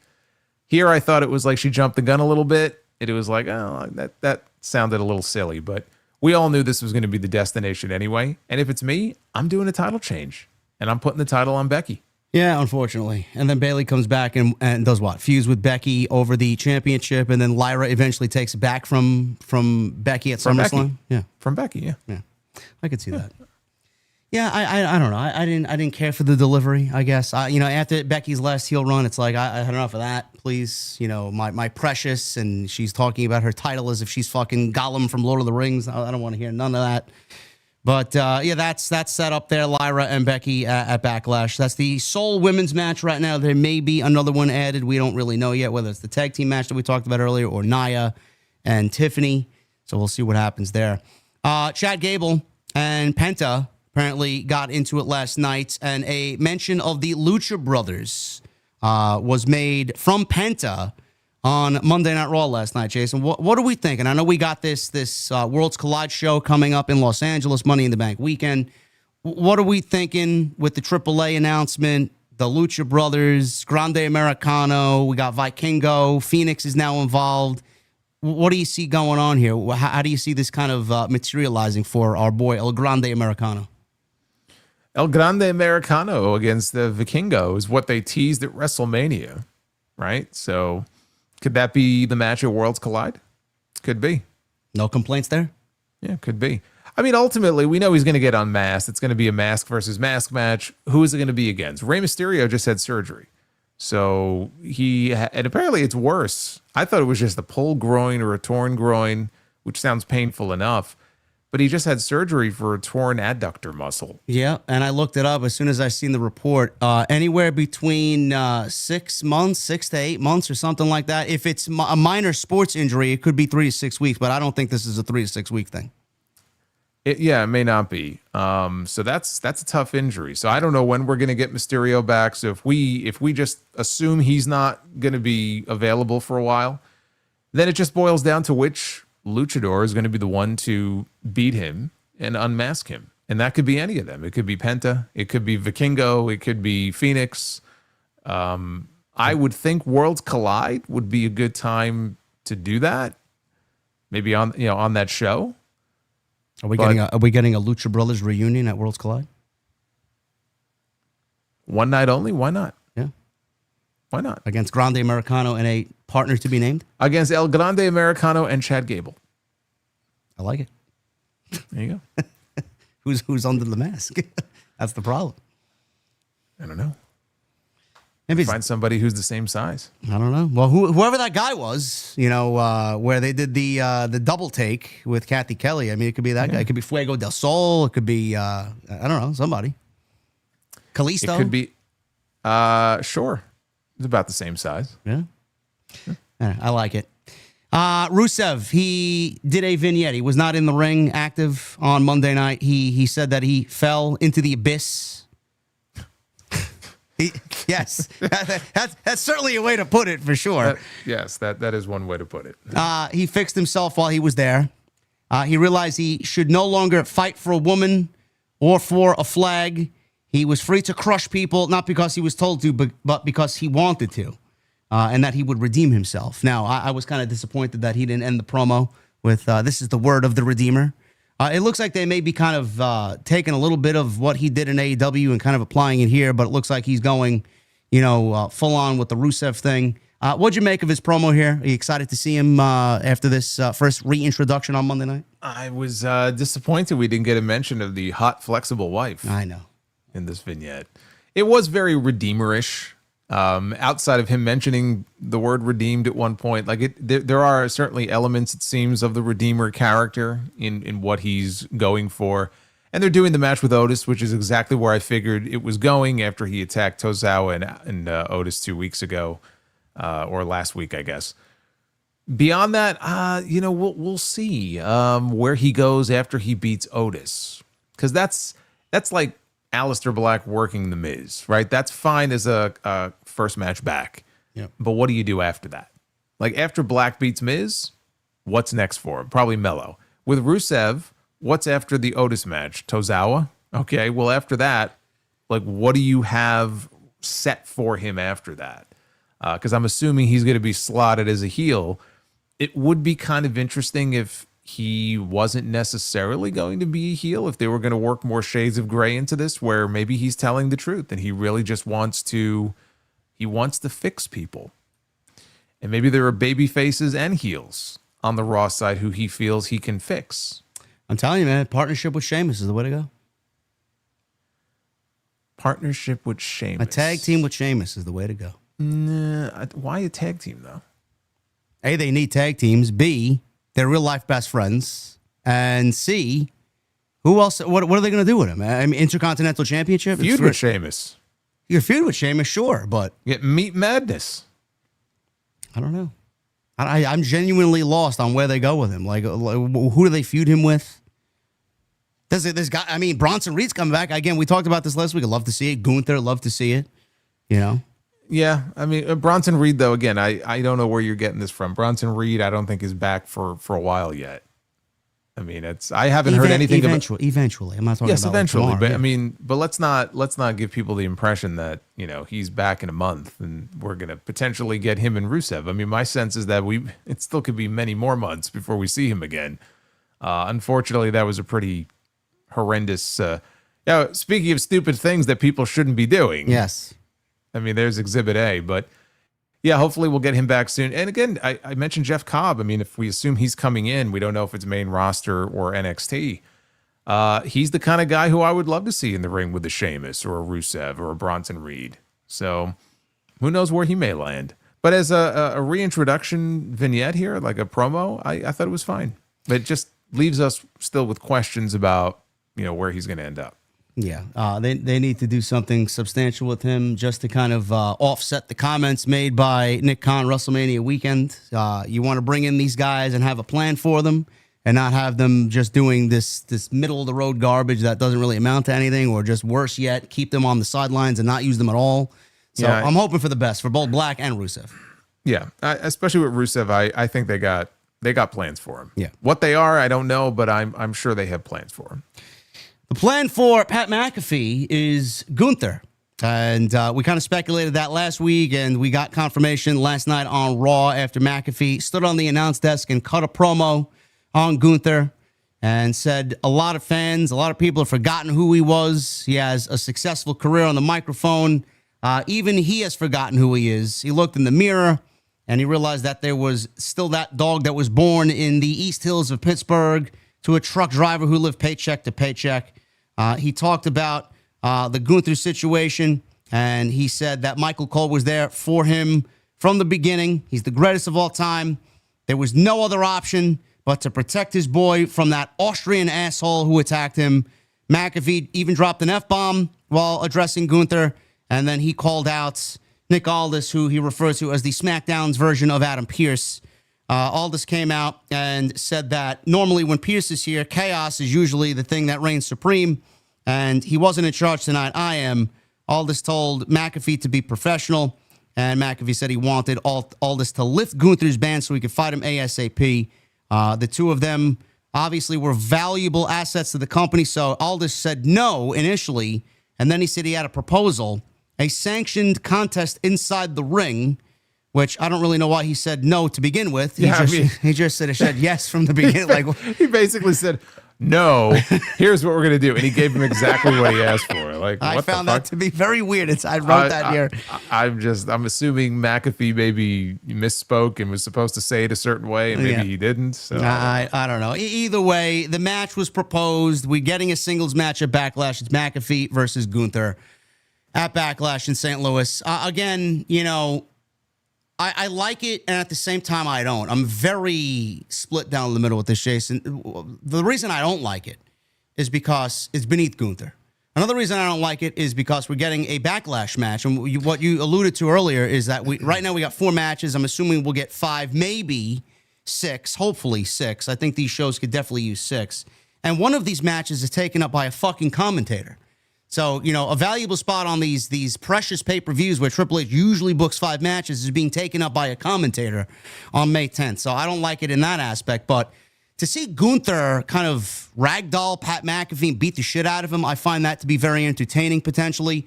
And I know that this is just a stopgap to the ultimate end goal. And we talked about this last week.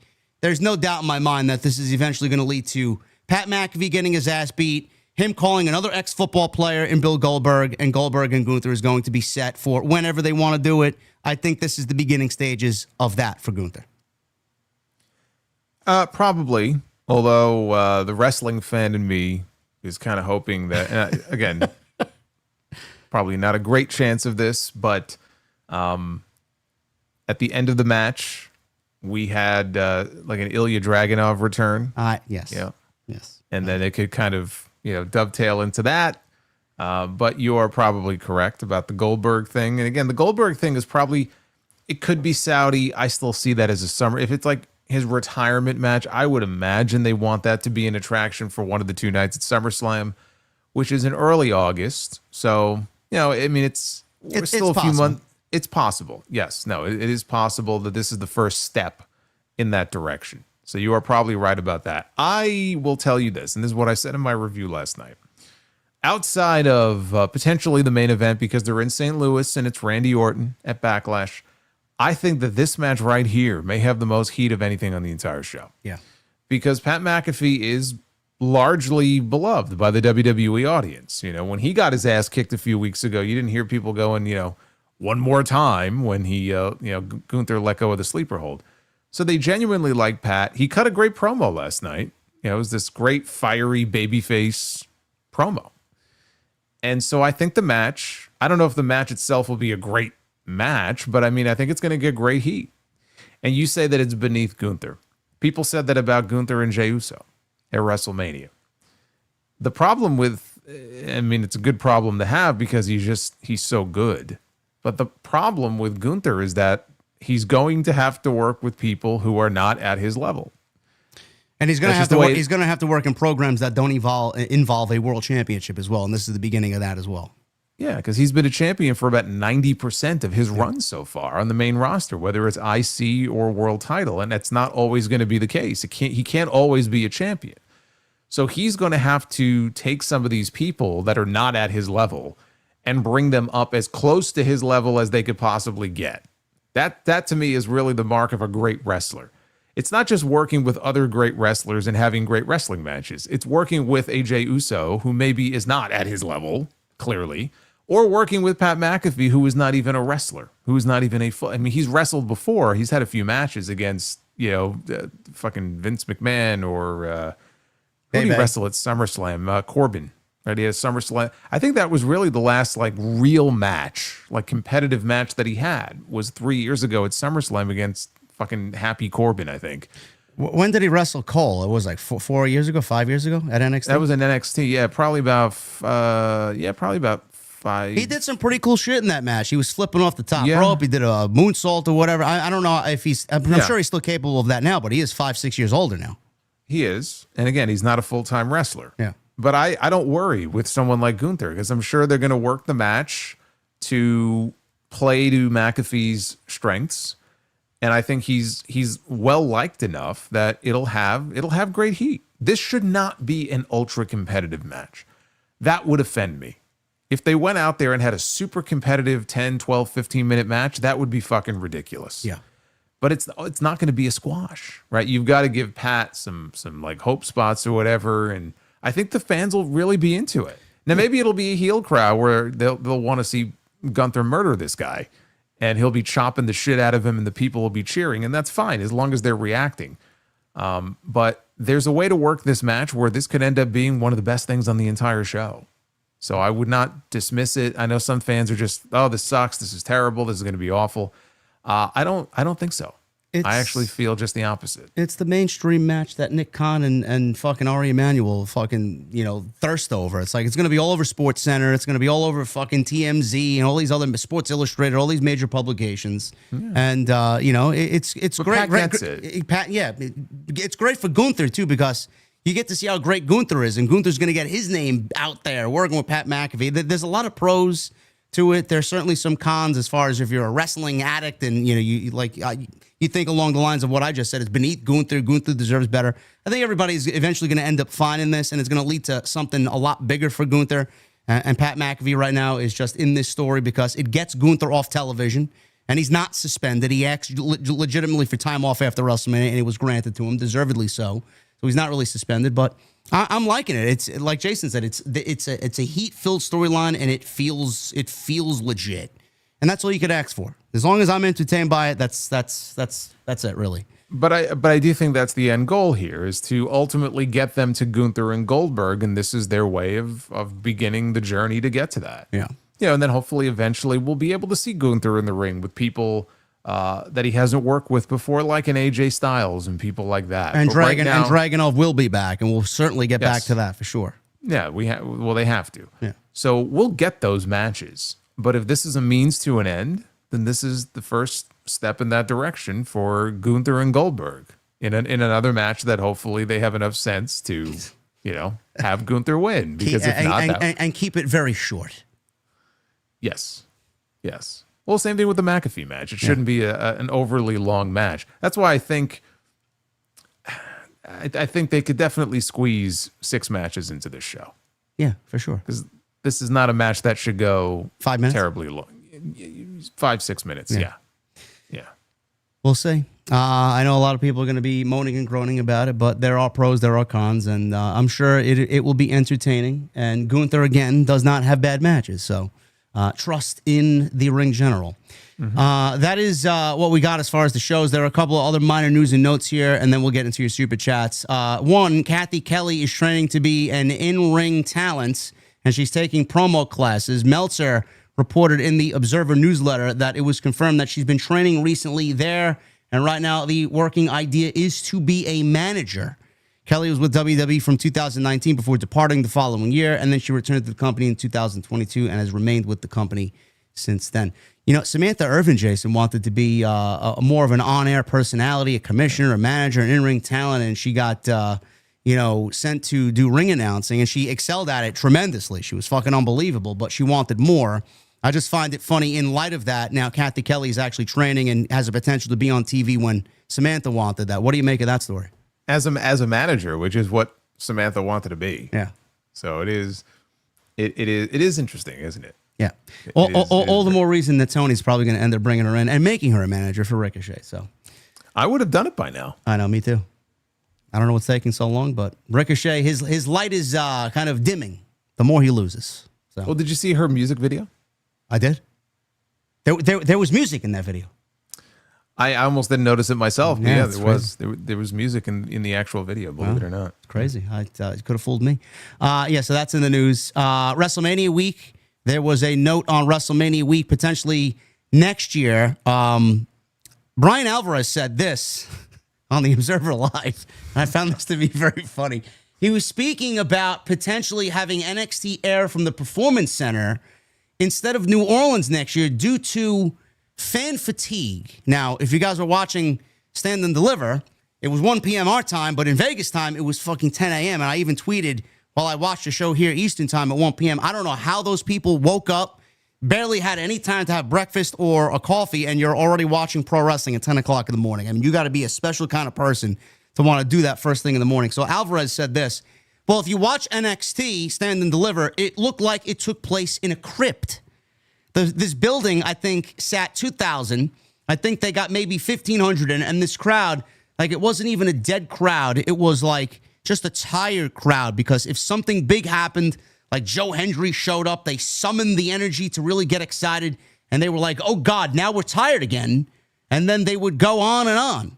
It did not go unnoticed by WWE, though. It appears that next year, when they do the show, WrestleMania in New Orleans, it's probably not going to last through NXT. NXT's probably going to have to be back at the Performance Center. There is some thought of running the NXT before WrestleMania weekend in New Orleans, but probably not. I don't think that they're going to try that. SmackDown, Hall of Fame, WrestleMania, Raw after WrestleMania, NXT again. It's just very hard. Well, how about this? How about not running the fucking Hall of Fame after SmackDown on Friday night? Where everybody was sleeping? Yes, I agree. Yeah, yes. Everybody was taking a nap. Speaking of fatigue, yes. And Booker T was praying, supposedly. No. Yeah, right. He was praying for it to end, is what he's praying for. The time zone difference didn't help the NXT show, regardless. But even if it is here on the East Coast and happens at 3 o'clock and it bleeds into 6, it's still a lot for, one activity day full of pro wrestling, because we got WrestleMania, which it tends to be 4 hours. The pre-show, there's just a lot going on. I don't know what they do, Jason. I mean, do you have anything off the top of your head on how you would fix it outside of what you just mentioned with the Hall of Fame? Do we do NXT the week before, or do we do it at the Performance Center and just do it there, which I think wouldn't be that bad of an idea? First of all, I think you do the Hall of Fame on Thursday. I think you do the Hall of Fame on Thursday. You do SmackDown on Friday. You got WrestleMania Night 1, WrestleMania Night 2. If you wanted to do NXT, anytime that weekend, it's going to be tough, because like this year they have both pre-shows on each night were 3 hours. So technically it started at 4 o'clock local time with the or 3 o'clock, I think 4 o'clock, with the pre-show.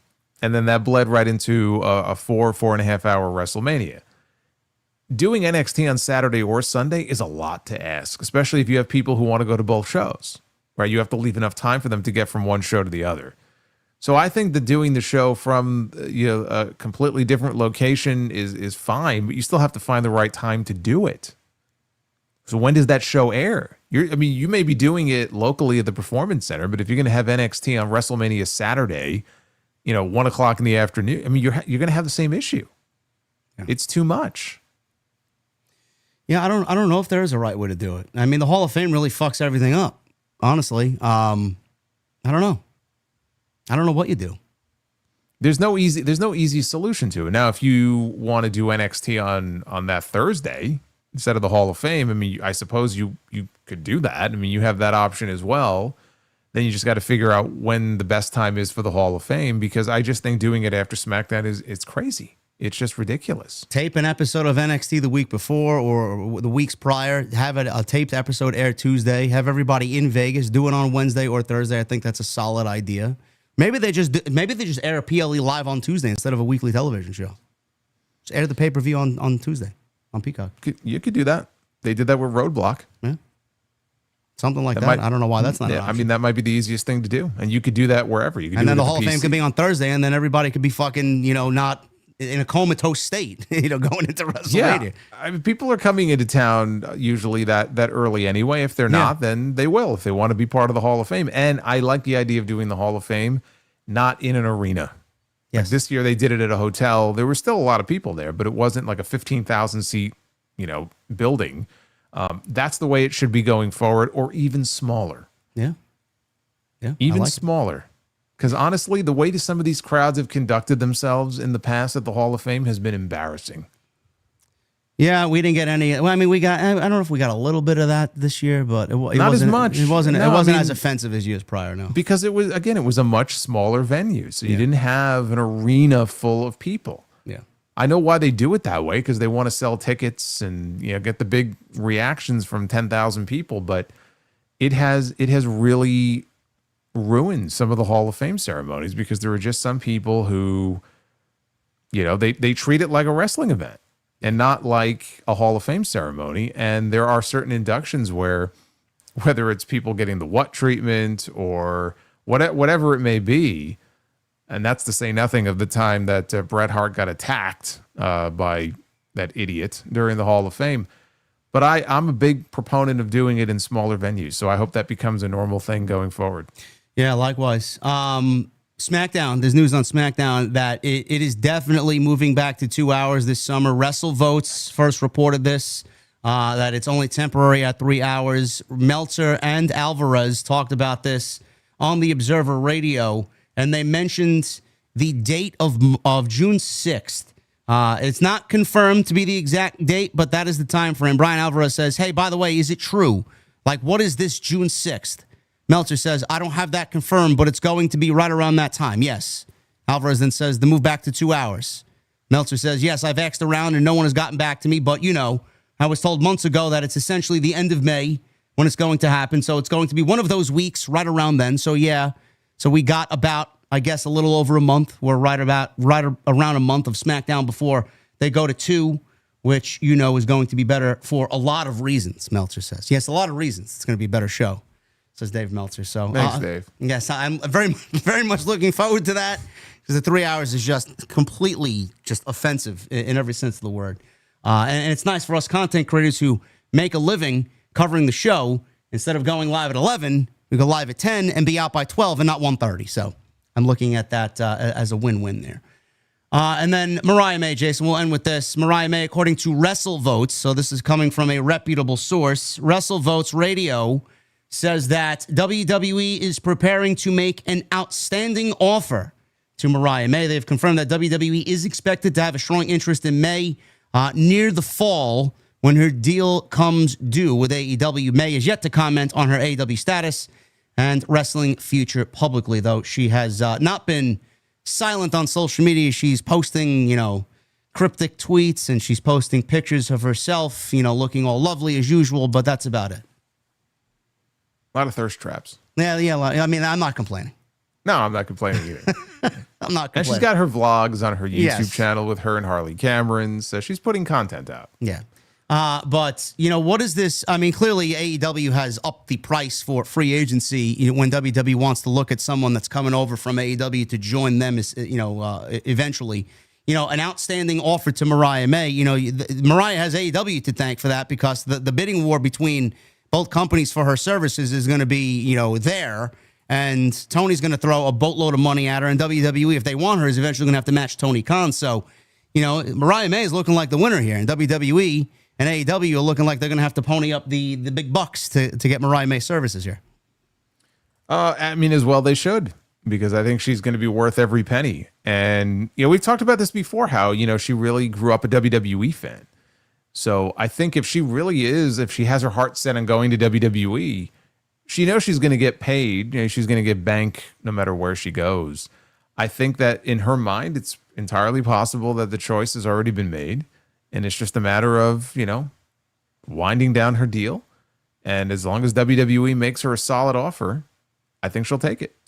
Is it wise? I know how Tony, you know how Tony operates. He'll probably end up keeping her off television to kind of dim her star a little bit. But, being that she was so tremendous on television, would you use her for the time that he has her to maybe put over somebody else in that time? Yes. Or Yes. what? What do you think he's going to do?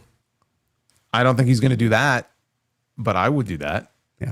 I mean, there have been different reports. I think it was maybe Fightful that said, not Fightful, it might have been PW Insider, that said that there was talk her deal may extend to potentially November. Yeah. Her deal may well run until the end of the year, which doesn't mean Tony couldn't let her go early like he did with some of these other people. But if you got her under contract for many more months and you think that, or the sense you get from negotiations is that she's as good as gone, yes, I would use her to work with one or two other women that you can do, programs with and have her put them over. And Mariah May is a great performer, so it would be great to get her back on TV, but use her for good. Use her as a former world champion to put over somebody else on her way out and do the honors instead of just literally sitting her on the bench and having her do nothing except just collect a paycheck. So that's what I would do. Do I think Tony is going to do that? No, because I don't think that's the way he operates. I think if he knows she's gone, then she's gone. Yeah. He doesn't want to promote the enemy. That's exactly how he's thinking. So. He doesn't want to devote real estate on television to somebody who he knows is not in it for the long term. But I just look at it as, why not use that for good? Why not use that to elevate somebody who is sticking around? So when all is said and done and they beat Mariah May and Mariah leaves, that other person is still there and they have a big win under their belt over a former AEW, women's world champion. And they just worked this great program with Mariah May. That's how I look at it. You could have did the same with Penta and Phoenix too. Hologram could have benefited from a win. Beast Mortos could have benefited from a win, but no. The Beast Mortos winning. That's funny. Yeah, I know. Guys, that's all we got for you. We're gonna get into your super chats. We appreciate you very much. Thank you for a great episode 93. We just hit 1,000 likes. Look at that. We have 3,100 people in here still. You guys are great. Thank you for a great show. Please continue to hit that thumbs up. Get those super chats in. We're gonna hang out now and read through all of your messages. If you guys want to go follow Jason on social media and on YouTube, everything you need for him is linked down below in the description. He is on his way to what, Jason? 87,000 subscribers? We are approaching 87K. There you go. We just hit 170 this week. We just hit 169. We just hit 170 this week thanks to Dwayne and his content that he graciously gave us this week. Thanks, Dwayne. Really appreciate you, bro. See, the final boss delivers. Well, apparently, according to him, his work is done. So the final boss work is done. No more. We'll see him next WrestleMania season. Hopefully. Maybe. Guys, let's start with our guy Sidro. Actually, no, Michael Krause. TNT Tuesday, JD Jason, OTS, let's go. Yeah, thank you, Michael. Sidro for the 5. Got a couple of Sidros. 5, 5, and 5. Uh-oh. For Solo, last night's joke. Never in my life have I tried to pronounce L harder than when I ask someone at Home Depot, where can I find some caulk?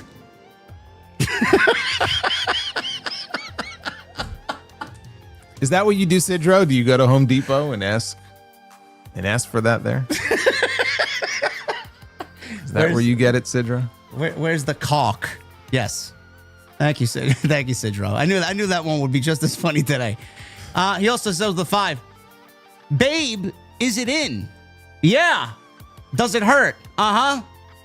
Let me put it in slowly. It still hurts. Okay. Let's try another shoe size. Kind of tame. Kind of a tame one. Yeah. That one had the build up and then the lame WrestleMania 41 night 2 finish, Sidro. I'm sorry, bro. Beer bottle. You break me. You get 1 year of bad luck. The mirror says, you kidding? You break me, then you'll get 7 years. The condom says, ha ha ha. Condom walks off laughing. I thought the payoff was going to be you break me, you have a lifetime of pain or something like that. I was already thinking of what the punchline would be before you even finished the joke. 1 for 3, Sidro. And your one was a rehash from last night, so we appreciate it. You would fit on the Atlanta Braves. Well, listen, they may actually turn this thing around, man. They may end up 500 for the month of April. They might, which would be amazing if they do that. Sidro with a 10. Difference between Tiger Woods and Santa Claus. Santa stops after 3 hoes. Okay. Is that it? Santa stops after 3 hoes. Yes. Okay. What are we saying about Tiger? What are you insinuating there about Tiger Woods, Sidra? And then Mother says, sweetie, make a Christmas wish. Girl says, I wish Santa will send some clothes to those naked girls in Papa's computer. Oh, my gosh. Oh. Sidro. 1 for 4, bro. Sidra, I got one for you. This one was laid upon me on my stream last night. Uh-oh. Okay. So let's see if Sidro enjoys this one here. How does Reese eat soup? How does Reese eat soup? Mm-hmm. How? With her spoon. Oh. No. Okay. There you go. All right. See, look at that. So that one joke just, trumped your last 3, bro. What happened? That's right. See? I don't know, man. I do you better than you do you. Yeah. What do you call a fake noodle? What do you call a fake noodle? An impasta. All right, Sidro, listen, man. You got to step your game up, man. Come on. Trying to motivate you. Boss Mo Jackson with a 199 and 199. K Cross, the next Heyman guy. Thoughts? JD and Solo. No. There he is. I gotta give a shout out to Dubs Vids. He's in the chat. Some of these belong to him. I gotta give him credit. Okay. These are the better ones. And we got someone trying to take Sidro's spot on the comedy stage here. Here you go. Got competition. See, competition, man. It's not just in wrestling. Competition's a good thing. I know. Keeps you on your toes. Karrion Kross is the next Paul Heyman guy. Nah, I don't see it. No, I don't see it. Also, he says, who's the better GM, Eric Bischoff or Teddy Long? Eric Bischoff. Bischoff during that Raw run from 02 to 05 gets my vote. Yeah, definitely. Havili with a $10 super chat. What's up, fellas? Shout out from Brisbane, Australia. How's everyone doing today, JD? I sent you 100 in super chat yesterday, but you didn't answer my questions. But all is good. Havili, I think I read it last night. But YouTube, the scripts error with YouTube crashes the site several times a night.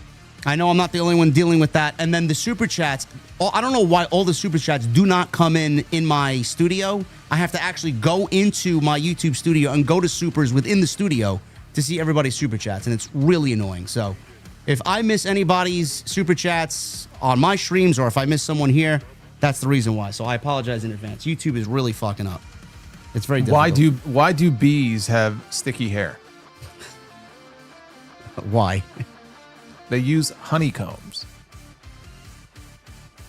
That was one of my favorite cereals growing up.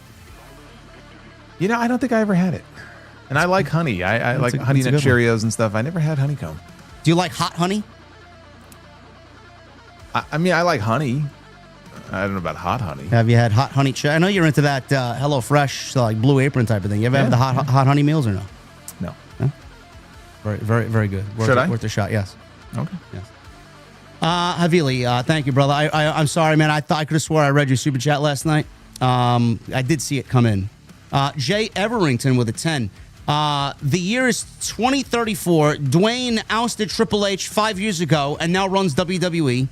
Nia Jax is unbeaten in 5 years. Ava is GM. Gewurz is head of creative. And Travis Scott is entering his 3rd year as unified WWE champion. Oh my God. I think we hopefully by that time we're retired from podcasting. Honestly, actually, that may be some of our best content ever. If that's the case, imagine that. It could be. Yeah. Thank you, Jay. Matt Fisher with the 199. What's up, you rockamaniacs? Thanks, Matt. I don't know if I call myself a rockamaniac, but thank you. Michelle with a 5. When Seth was first the Messiah, he feuded with KO for months, trying to get him to join his group. Will we get the same thing now, but with Sammy? I think that came to an end last night. Yeah. Yeah, I think that basically is over. But Sammy is going to continue to fight. We'll get Jay involved. It'll be some conglomeration of baby faces to battle this new dangerous alliance of sorts. We don't know who that is yet. Sammy and Jay may be the two. I don't know who else there's going to be. Punk, I'm assuming. Right? I don't know. Roman? War Games, maybe? Well, wait, but we got a ways to go before we get to War Games. Hardcore Kevin with a $5 super chat. What's up, JD and Solo? Hope you guys are doing good. Question of the day. Can you both remember what was your first ever adult beverage? Yes, I can remember. I'll let Jason answer first. Yeah, well, I mean, it was a beer, but I mean, if you I mean more than that, yeah, it was a Jack and Coke. That was what kind of got me hooked on them, honestly. I don't remember the year, but I remember that was the first like drink other than beer. Yeah. My first beer was a Coors Light. I always used to have this suspicion and interest because my dad had his friends over when we were young, and they had a beer keg in the garage, and they'd go and fill their cups up with the beer in the garage. And I'm like, what's going on in there? So, you know, obviously as a young child who's inquisitive at that age, you know, tasted what was in the beer keg because everybody was doing the cool thing, and I tasted it. And it was Coors Light. But my first actual real cocktail was a Thunder and Lightning from Hawaii Sea on Eastchester Road in the Bronx. That's no longer there. Hawaii Sea is no longer there. You know, actually, for me, it was probably champagne, and it was I think it was New Year's Eve one year, and it was many years ago, and I think it was champagne, and then beer. It was Amstel Light. Okay, I'll take Amstel Light over Coors Light for sure. I will too. Thank you, Hardcore Kevin. Very good question. Sherrod Jones with a 5. JD, I will be attending my first AEW show tomorrow night in Norfolk, Virginia. Hopefully, we get a good show. Really enjoyed you and Solomonster. TNT is the best. Well, thank you, bro. Appreciate that. Thank you, man. AEW tomorrow in Virginia. Hopefully, you have a good time, bro. AEW, I can tell you from being to several AEW shows, their live shows are usually very good, and the energy is usually very good. So hopefully, you get the same thing tomorrow. Ali with a 5. My question to you, Solomonster, is do you see Roman Reigns creating a new faction and going up against Seth Rollins and Braun Breaker? No. I think Roman's going to have to deal with CM Punk as his partner to battle this new group of Rollins and Breaker. Yeah, I don't think Roman will ever form any other faction ever again outside of the bloodline. You know, he had his family by his side. I don't see him forming any other group. I mean, that to me, it's all about family. And now that he has lost that, unless it's going to be some kind of a bloodline reunion, he ain't going to be forming another faction. No. Thank you, Ali. Dovey, thank you again for the $100 super chat. Appreciate you, and thank you again for the assist in getting me a Nintendo Switch 2. Can't wait for that. Jedi Joker 93 with a 5. Don't know if you guys are caught up with LFG. I can't believe they did my boy Jake Cutler dirty. I'm rooting for Shiloh Hill and Zena Sterling for NXT. I am all caught up. I watched the last 2 episodes on Sunday night. I don't know if Jason has watched at all. I have not. Okay. Yeah, I'm going with Shiloh Hill to win it, but I also love the Reaper. I forgot his name. Do you know Shiloh Hill's real name? No. Let me make sure I get this right. When I found out what his real name is, I was floored because I said, it's a total wrestling name. Like, why would you ever... Why would you ever change from this name? Thunder Justice. That is the coolest fucking wrestling name maybe ever. His full name is Thunder Justice Keck, but Thunder Justice, that's his legitimate name. And so why would you ever change from that? I don't know. Well, some of the names on this show are definitely going to be changed, so hopefully he's one of them. That's a cool as fuck name. Yeah, I mean, my God, you can't get a better name than that. Jedi Joker, thank you, brother. Appreciate it. Blue Jay with a 199, thank you for all the prayers. Sis is back home. Hashtag TNT. That is excellent news, Blue Jay. Happy to hear it. Jedi Joke with a 2. Favorite liquid death, JD. I'm drinking grapefruit. I am a very straightforward guy in most of the things that I do in my everyday life, Jedi. I like the sparkling water, the regular sparkling water. But if I had to give you another option here, the Dead Billionaire, Arnold Palmer, iced tea and lemonade, and their blueberry buzzsaw iced tea is very good. So those 3. Eli, $4.99. Why can't 2 Chinese people have a white kid? Because 2 Wongs don't make a white. You know, let's leave the jokes to Sidro. Seriously. Objective reality with a 199. Final boss is here. Behave yourselves. Is he? You're doing more work than Dwayne. Thank you, Objective. Boss Mo Jackson with the 499. I was reading earlier that Roman is preparing for a Shield reunion with Punk and Hikuleo. Probably not true, but I thought it was interesting. I wouldn't mind. No. It's not true. No. Hikuleo is still missing, by the way. We don't know where Tala Tonga is. We have no idea. No. Boss Mo Jackson also with a 199 says, Salamonster is greater than Solo Sikoa. Well, that is undoubtedly true. Yes. Benjamin Cohn with a $50 super chat. Thank you, Benjamin. Hey, Benjamin, what's going on, man? Hello, JD and Salamonster. It's Ben just saying hello, and AEW sucks, and WWE is the best wrestling out right now. Well, that's certainly an opinion, huh? A lot of people feel that same way. And a lot of people don't. A lot of people don't. But listen, we said, Jason said AEW put on an excellent Dynamite, one of the best Dynamites maybe ever. So hopefully they can continue that. And I'm actually genuinely excited for All In because it's their biggest show, and what they did last year was really great. I thought it was one of the best pay-per-views they've ever done, so hopefully more of the same this year. Wide World of Wrestling podcast with 499. JD, what did you think about the Seth and Sammy stuff and how it played out? It was my favorite thing storyline-wise on Raw last night. Well, Wide World, we talked about it last night on the Raw post show, and we talked about it here again today. So hopefully you got your opinion on either one of those live streams. Based Beerus with a 2. Fiend.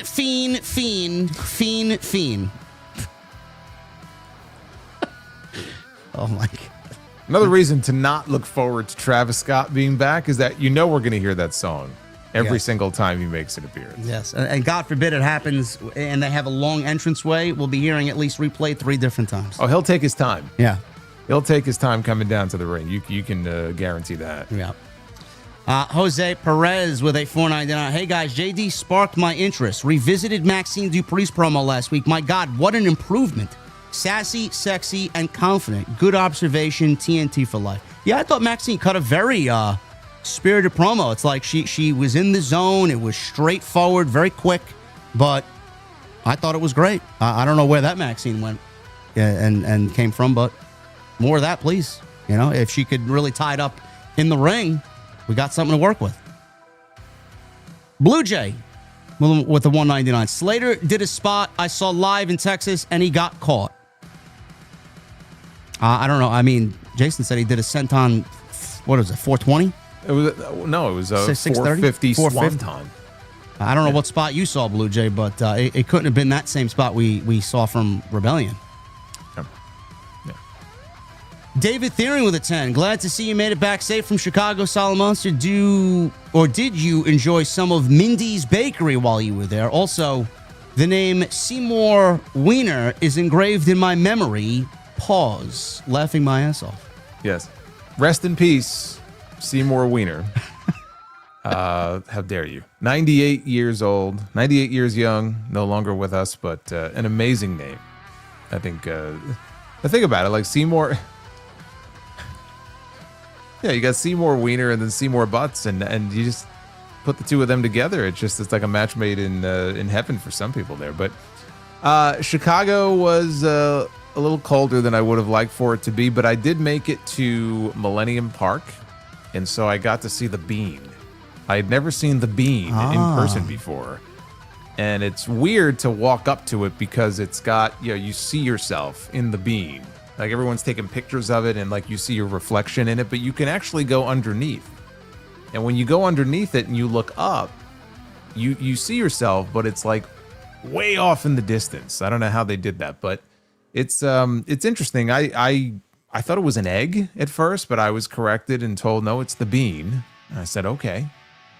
So I got pictures of that and then walked around Millennium Park for a while, which was very nice. It was a little too windy. I almost got blown down to the ground, but I enjoyed my time there. What was this? You went to go see Dave Matthews too, I seen? No, there was a band that was performing Dave Matthews music. It was at a wedding, and the groom is a huge Dave Matthews fan. Has seen him in concert over 300 times. Oh my God.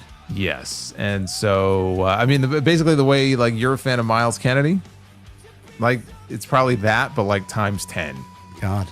My dad was the same way with Neil Schon from Journey. He always used to tell us growing up, I see Neil Schon in Journey about 30 times. That's 300 times. That's a little out there.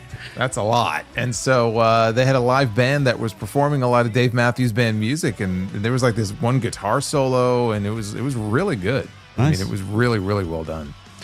Yeah, that's a cover band. Listen, man, cover bands are a cool thing. When you find a right one and it really hits, it's a good vibe for sure. Well, look, I mean, again, I like Dave Matthews Band. I mean, there's a lot of songs of theirs that I like. I mean, everybody kind of talks about like Ants Marching and stuff like that. Like Gray Street is, I don't know why, like Gray Street's one of my favorite songs of theirs. But Dave Matthews Band did a cover of the Talking Heads song "Burning Down the House," like live. I'm not familiar. Oh, it's really good. Like, do you know the original song? No. Okay. Well, there's a Talking Heads song called "Burning Down the House," and so they did a live cover of it, which is on Spotify.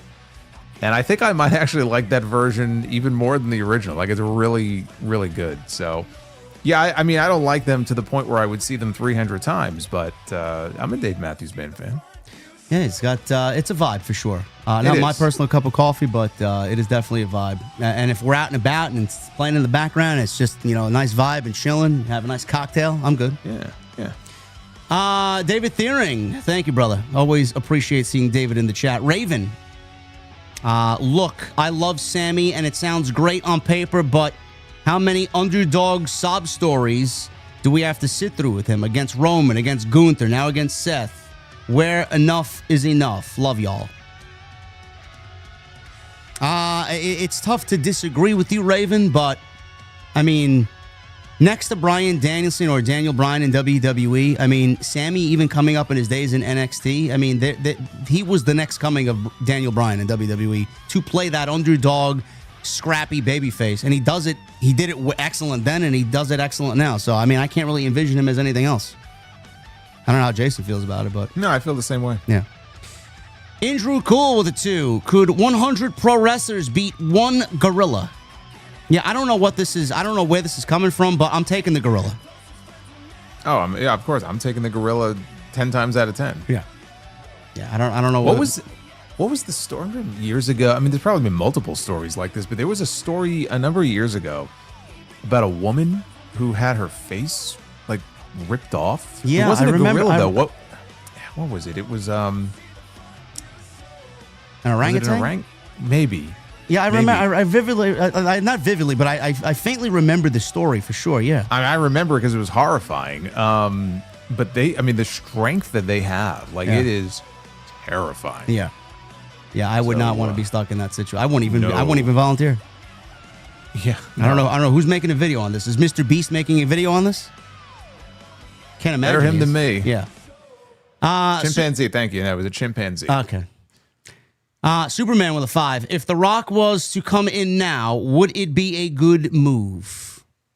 No. Sure. No, well, I mean, No, I'm over it. you're over. Okay. The commitment will not be there. He's got other things going on. Yeah. There's no point to it. Yeah. There's no point. I mean, the allure of it is there, but I'm like Jason. I'm just over it. Just don't even bother. You're just gonna mess up Triple H's plans again, and things rewrites and things are gonna be mixed up. No, I'm done. Evan Raff with a 249. Rock is playing an MMA fighter from the age of 24 to 27. Yeah, he looks 50. He is 50. It's like Randy the Ram, but that's the vibe it gave. It gave wrestler vibes for sure when I watched the trailer today. Mm-hmm. Alan Alec with a 2. 40 grand for SummerSlam. Liv and Rhea better be giving me expletive. Alan. No. I don't know what you get for 40 G's, bro. A fucking beer and a handshake. That's it. Revol with a 2. Julia Rocks versus Grace EO TV match of the year. I'm assuming that happened tonight. Yes. James Brown with a $9.99. Thank you all for giving me something to listen to on a Tuesday. Also, is there any TNT merch coming out soon? Well, it's funny you say that, James. We have a link in the description, and if you look underneath the video player that you're watching, whether it's on mobile or on your PC or wherever you may be watching us, there should be a bonfire link, and the TNT shirt should absolutely be listed below. So we do have one shirt. I'm looking to get some more stuff made as I'm working with a new graphics designer, and we're hopefully going to get some new stuff out. Michelle with a 5. If we get War Games at Survivor Series, can you see a situation where Cody gets courted by Seth to be on his team instead of Roman and Punk's team? Sure. If Seth is ex-Sammy, why not Cody? Yeah, I can see that. Boss Mo Jackson with the 199. I was glad and disappointed with Black's return. Yeah, hopefully it's just a thing here. Get him situated, get him through the Miz, and hopefully fans kind of take to him. Rojo Bear, 24 with a 5. So you guys aren't excited to see Black face Miz on SmackDown this Friday? No, I'm not. I'm excited to see Miz take another black mass. Yeah. And be done with it. Boss Mo Jackson with a 5. Debuting Black vs. Miz was trash. Miz is cold. Black should be on Raw. If he doesn't get the push or breaker, it's all for nothing. He deserves respect. Well, he's on SmackDown because his wife is on SmackDown, Jackson. That's the reason why he's there. Yeah, and Rusev already debuted on Raw, and they're not debuting Rusev and Black on the same show. Yeah. Ryan with a 2. Ryan Matthew Russo. If you smell who the ghoul is ghosting.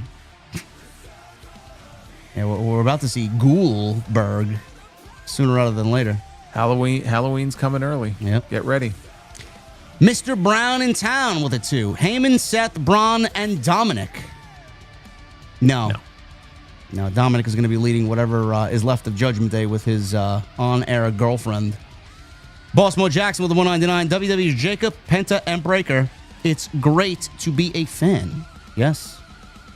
Big Haas with a $10 super chat. I'd like Theory and Andrade added to the group because it could help both of them. What girl or girls do you see in the group other than Becky? I'd love Julia and Roxanne in it, or a debuting Mariah May. I see a lot of people making a big stink about a female joining the group. I don't necessarily think a female is joining the group. That's just me. I don't think it's necessary right now. I mean, we're 2 weeks in. Yeah. So it's something they could always, revisit in a few months. And 3 months from now, there might be another name that we're not thinking of that might make more sense. Becky would make sense just because of the connection to Seth, but I don't think it's necessary this early. No. Base Beerus with a $2 super chat. Live in the next 50 Shades of Grey sequel, please. I've never seen the first one. Me neither. I didn't read the book either. JR Slander with the 2. Can we get the Drama Bull to go with Bronze Breaker? There you go. Yeah. I mean, it's great tag team there. Tone C with a 2. The Raid was a great movie, and the sequel was better, in my opinion. I never heard of it. Good for Liv. Gonna be making some waves in Hollywood. Justin Toner with a 10. Hey guys, thanks for another great show. Main event of NXT tonight was Io Jordan Grace versus Roxy and Julia. It was great. Next week, Grace versus Julia. Winner faces Stephanie at Battleground for the title. Oh, I could see Grace winning that title and maybe winning the match and winning the title for sure. Maybe they call Stephanie up too. Duff's Vids with a $4.99. How does a cell phone take a selfie? It takes a screenshot. Okay. There you go, man. Duff's, when Sidrow's not around, Duff's is, he's nipping at his heels. That's good. Toy A nice with it too. Damage Control, SummerSlam 2022. Yeah, I mentioned 2000. I mean, they seemingly felt like they've been around forever. So the less I talk about Damage Control, the better. Lame. Cake with a 2. To Jason's point, Bayley has felt dejected. She has been. I wonder if they turn that Van Vliet energy into a storyline or a character. I don't know. Well, Becky kind of, incorporated it into her promo a little bit last night. Jackie Boy with a 5. 2019 was Bayley's first heel run when she teamed with Sasha Banks. Same year we got Seth as Universal Champion. Damage Control formed in 22 SummerSlam. Yeah. I mean, listen, honestly, guys, from me to you, I don't even remember 2019. Honestly, I remember 2022, and I wasn't a big fan of what they did with Damage Control. Well, 2019 is the one thing that stands out to me about that was the Hell in a Cell match between Becky and Sasha. That was one of the best Hell in a Cell matches they've done. Yeah, we had both the best and the worst. Yes. On that night, literally like bookending the show, the best and then the worst at the end. What do we got here? Hollywood Guy with a 2. Where is Bearcat? Bring him in versus Rusev. Honestly, Keith Lee, I don't know what's going on with him, but when he is hopefully well and he is able to still wrestle, I'd like to see him get another shot in WWE. Cake with a 2. Okay, thoughts on the ESPN John Cena article? I didn't know there was one. First I'm hearing of this. Me too. I don't know. Yeah, they do so many interviews with Sports Illustrated and ESPN. Like, you got to really be specific. There's a lot of interviews any given week. Yeah. Angel Alago with 36 months. Kudos to 1 year to two of the best guys in the business. Thank you, Angel. Appreciate it. Thank you. Let me see if I missed any more members. Tranquilo 95. Thank you for the new membership, brother. James Brown, thank you for the membership. Tommy Brannigan. Hello, JD and Jason. OTS family celebrating my 49th birthday tomorrow. OTS for life. Tommy, thank you for 39 and happy birthday. Happy 49. Happy early birthday, Tommy. Stephen Brew. Enjoy your 40s, man. Yeah. You only got one more year left. That's crazy. I'll be there soon enough. Stephen Brewer with 17 months. Thank you, brother. And Tone C, 26 months. Skipping Dynamite tomorrow. My cousin is taking me to see AC/DC. It's been 17 years since I've seen them. That's a beautiful guitar, JD. OTS for life. Yes, I showed off my Mark Tremonti guitar last night on stream. It finally came. Yes, gorgeous. I haven't played it yet, but AC/DC, man, they're still playing. Holy shit! I'm surprised fucking Angus Young can still skip around on stage. It's crazy. Hey, if Keith Richards can still go, then so can he. Angel, thank you, brother. Blue Jay with a $4.99. I feel for the guy, but yesterday, when that one guy had his ghosting take place and Solo said, fuck her, I was legitimately dying of laughter. Tell JD Solo. Wait, say that again? I feel for the guy, but yesterday, when that one guy had his ghosting take place and Solo said, fuck her, I was legitimately dying of laughter. And then he says, tell me, what is this, ghosting? I have no idea. I'm trying to think like what this is in reference to now. Oh my goodness, guys, you're even confusing him. You don't even know what he's talking about. Yeah, I have no idea. The ghosting. What are you talking about? I don't know. Someone in the chat maybe knows. I don't know. Help him out.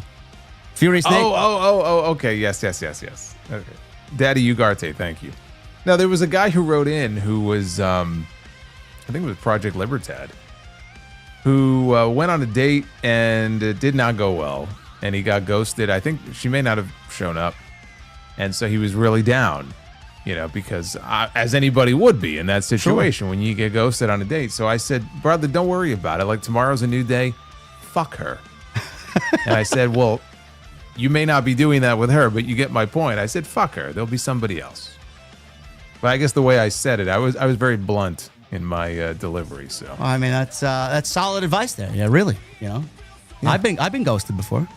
I was in a relationship for a year, and then they just got up and ghosted me. Well, goodbye. Never seen her again. You know why? Because I found that she was cheating on me, and then I called her out on it because I seen some explicit Facebook photos of them making out. I'm like, what the fuck is this? Then goodbye. Ghosted. Explicit. Yeah.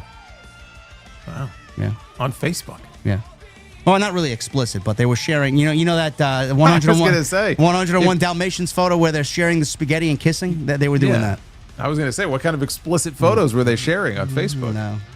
Well, explicit to me in that moment because I got ghosted, but Furious Nation with a 5 and a 5. What's up, JD and Solo? Good show tonight. Just want to say that my foot recovery is going well. Should be in a walking boot in 2 weeks. And with Aleister Black back on SmackDown, could you see him feuding with Carmelo Hayes similar to how he feuded with Velveteen Dream on Black and Gold? That's a good comparison. That could be fun. Yeah, that could be fun. Yeah, I like that. And good on the recovery, brother. Hopefully within 2 weeks of the walking boot, you're on your way to walking without the boot, hopefully soon. Ryan says that's Lady and the Tramp, for the record. Oh, sorry. I listen. Me and Disney movies, they don't connect. So I don't know. Oh, man, Beauty and the Beast. No, never watched it. Aladdin. I watched it. Not a fan. Little Mermaid. I watched it. Not a fan. What about Pixar? What about the Toy Story movies? I watched all of them. I love it. Okay. Yeah. Good. Sidro with a 5. What's it called when French fries hang out? A ketchup. Oh, God. Awful. And what do cakes and baseball teams have in common? They both need a good batter.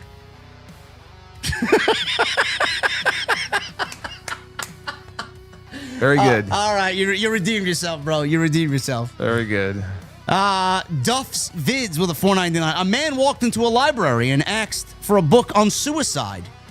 The librarian said, F off. You won't bring it back.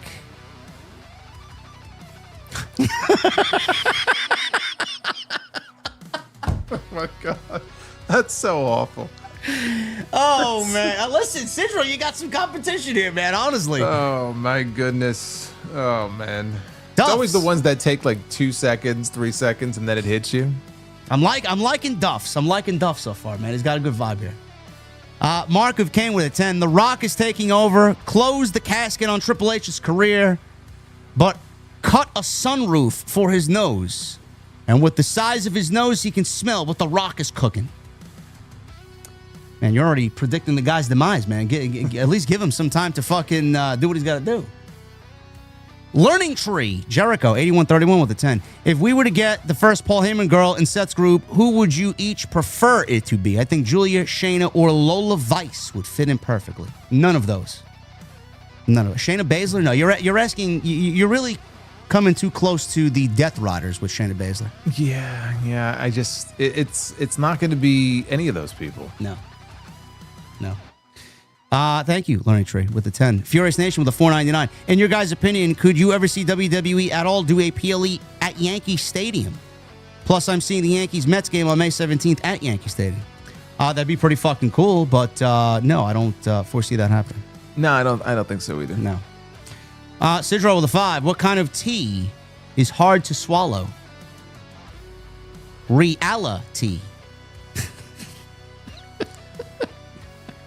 Sometimes that's true. Why are Undertakers such good tippers? They pay an arm and a leg.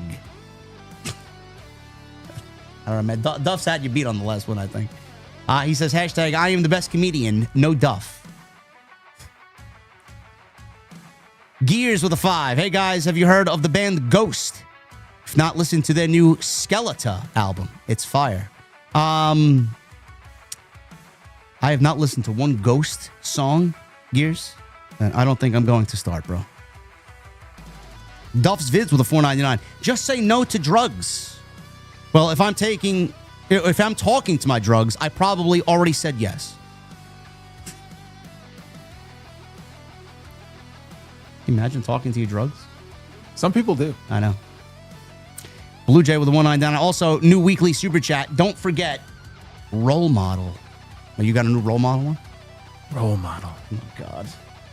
Yeah, the best thing about Bailey being out with injury, kayfabe, is we don't have to hear that. Did you hear that Def Rebel apparently now is also working on UFC fighter themes? I feel sorry for Dana White.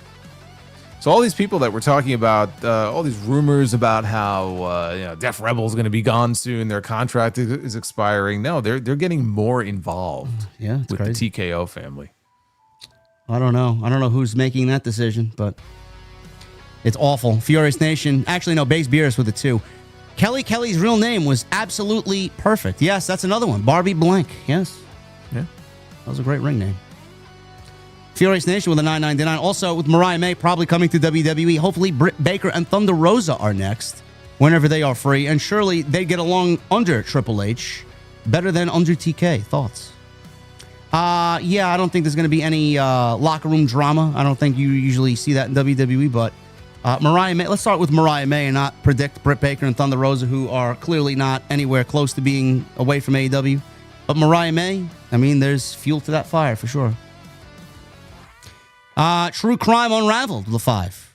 It's been confirmed by WWE Creative. The plans are in the works for Alexa to take control of the Wyatt Six. Bo is going solo as a fiend-like character. Good. I don't know what took them so long.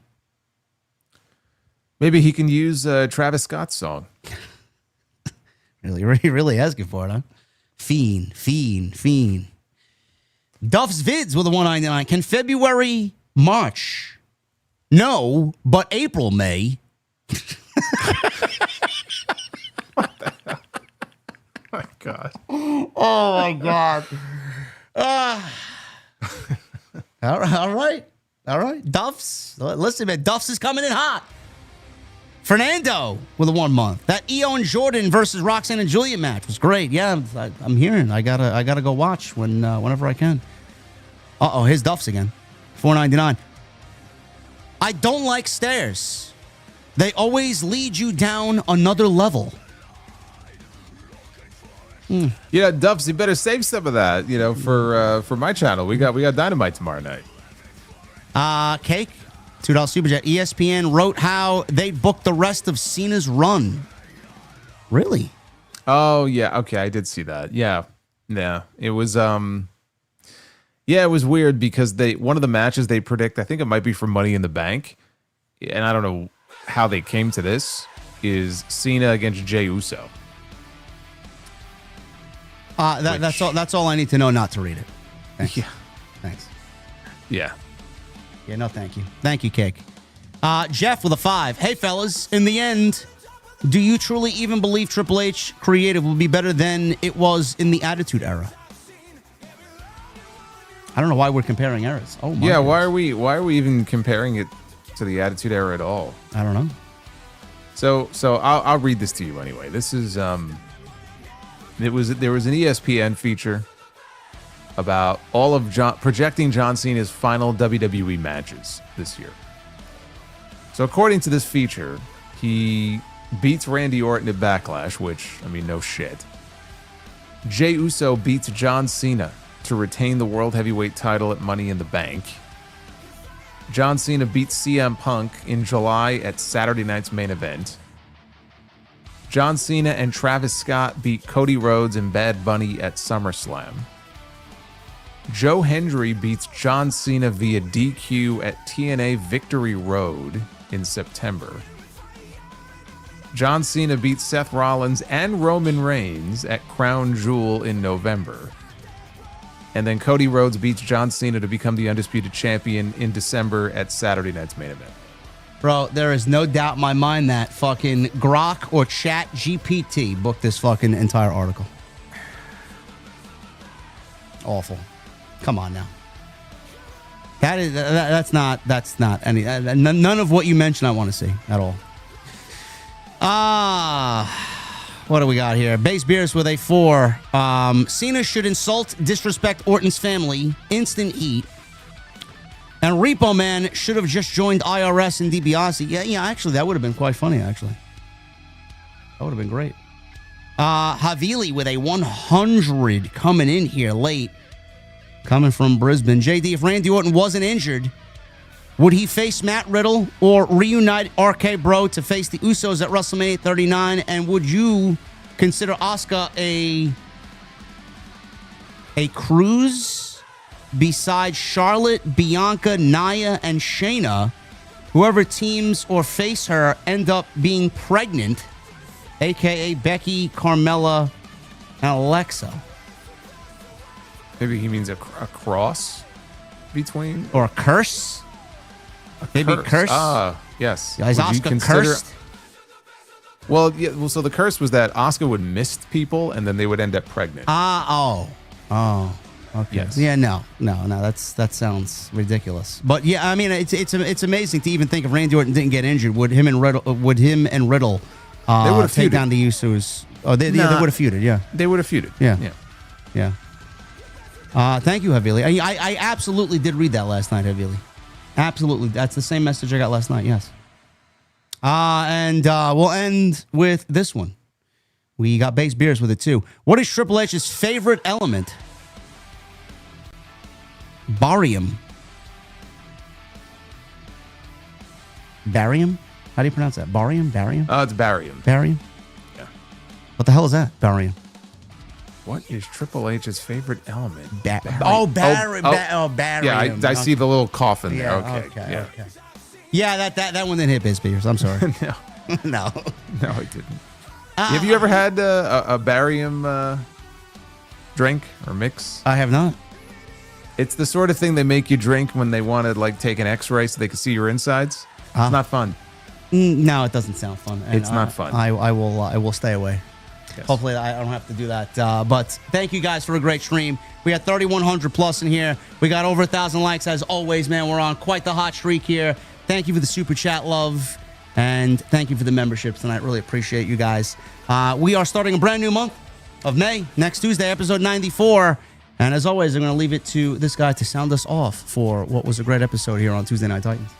Well, I just want to acknowledge the retirement of Meiko Satomura, who wrestled her final match this morning at Korakuen Hall with a win, capping off a 30-year career.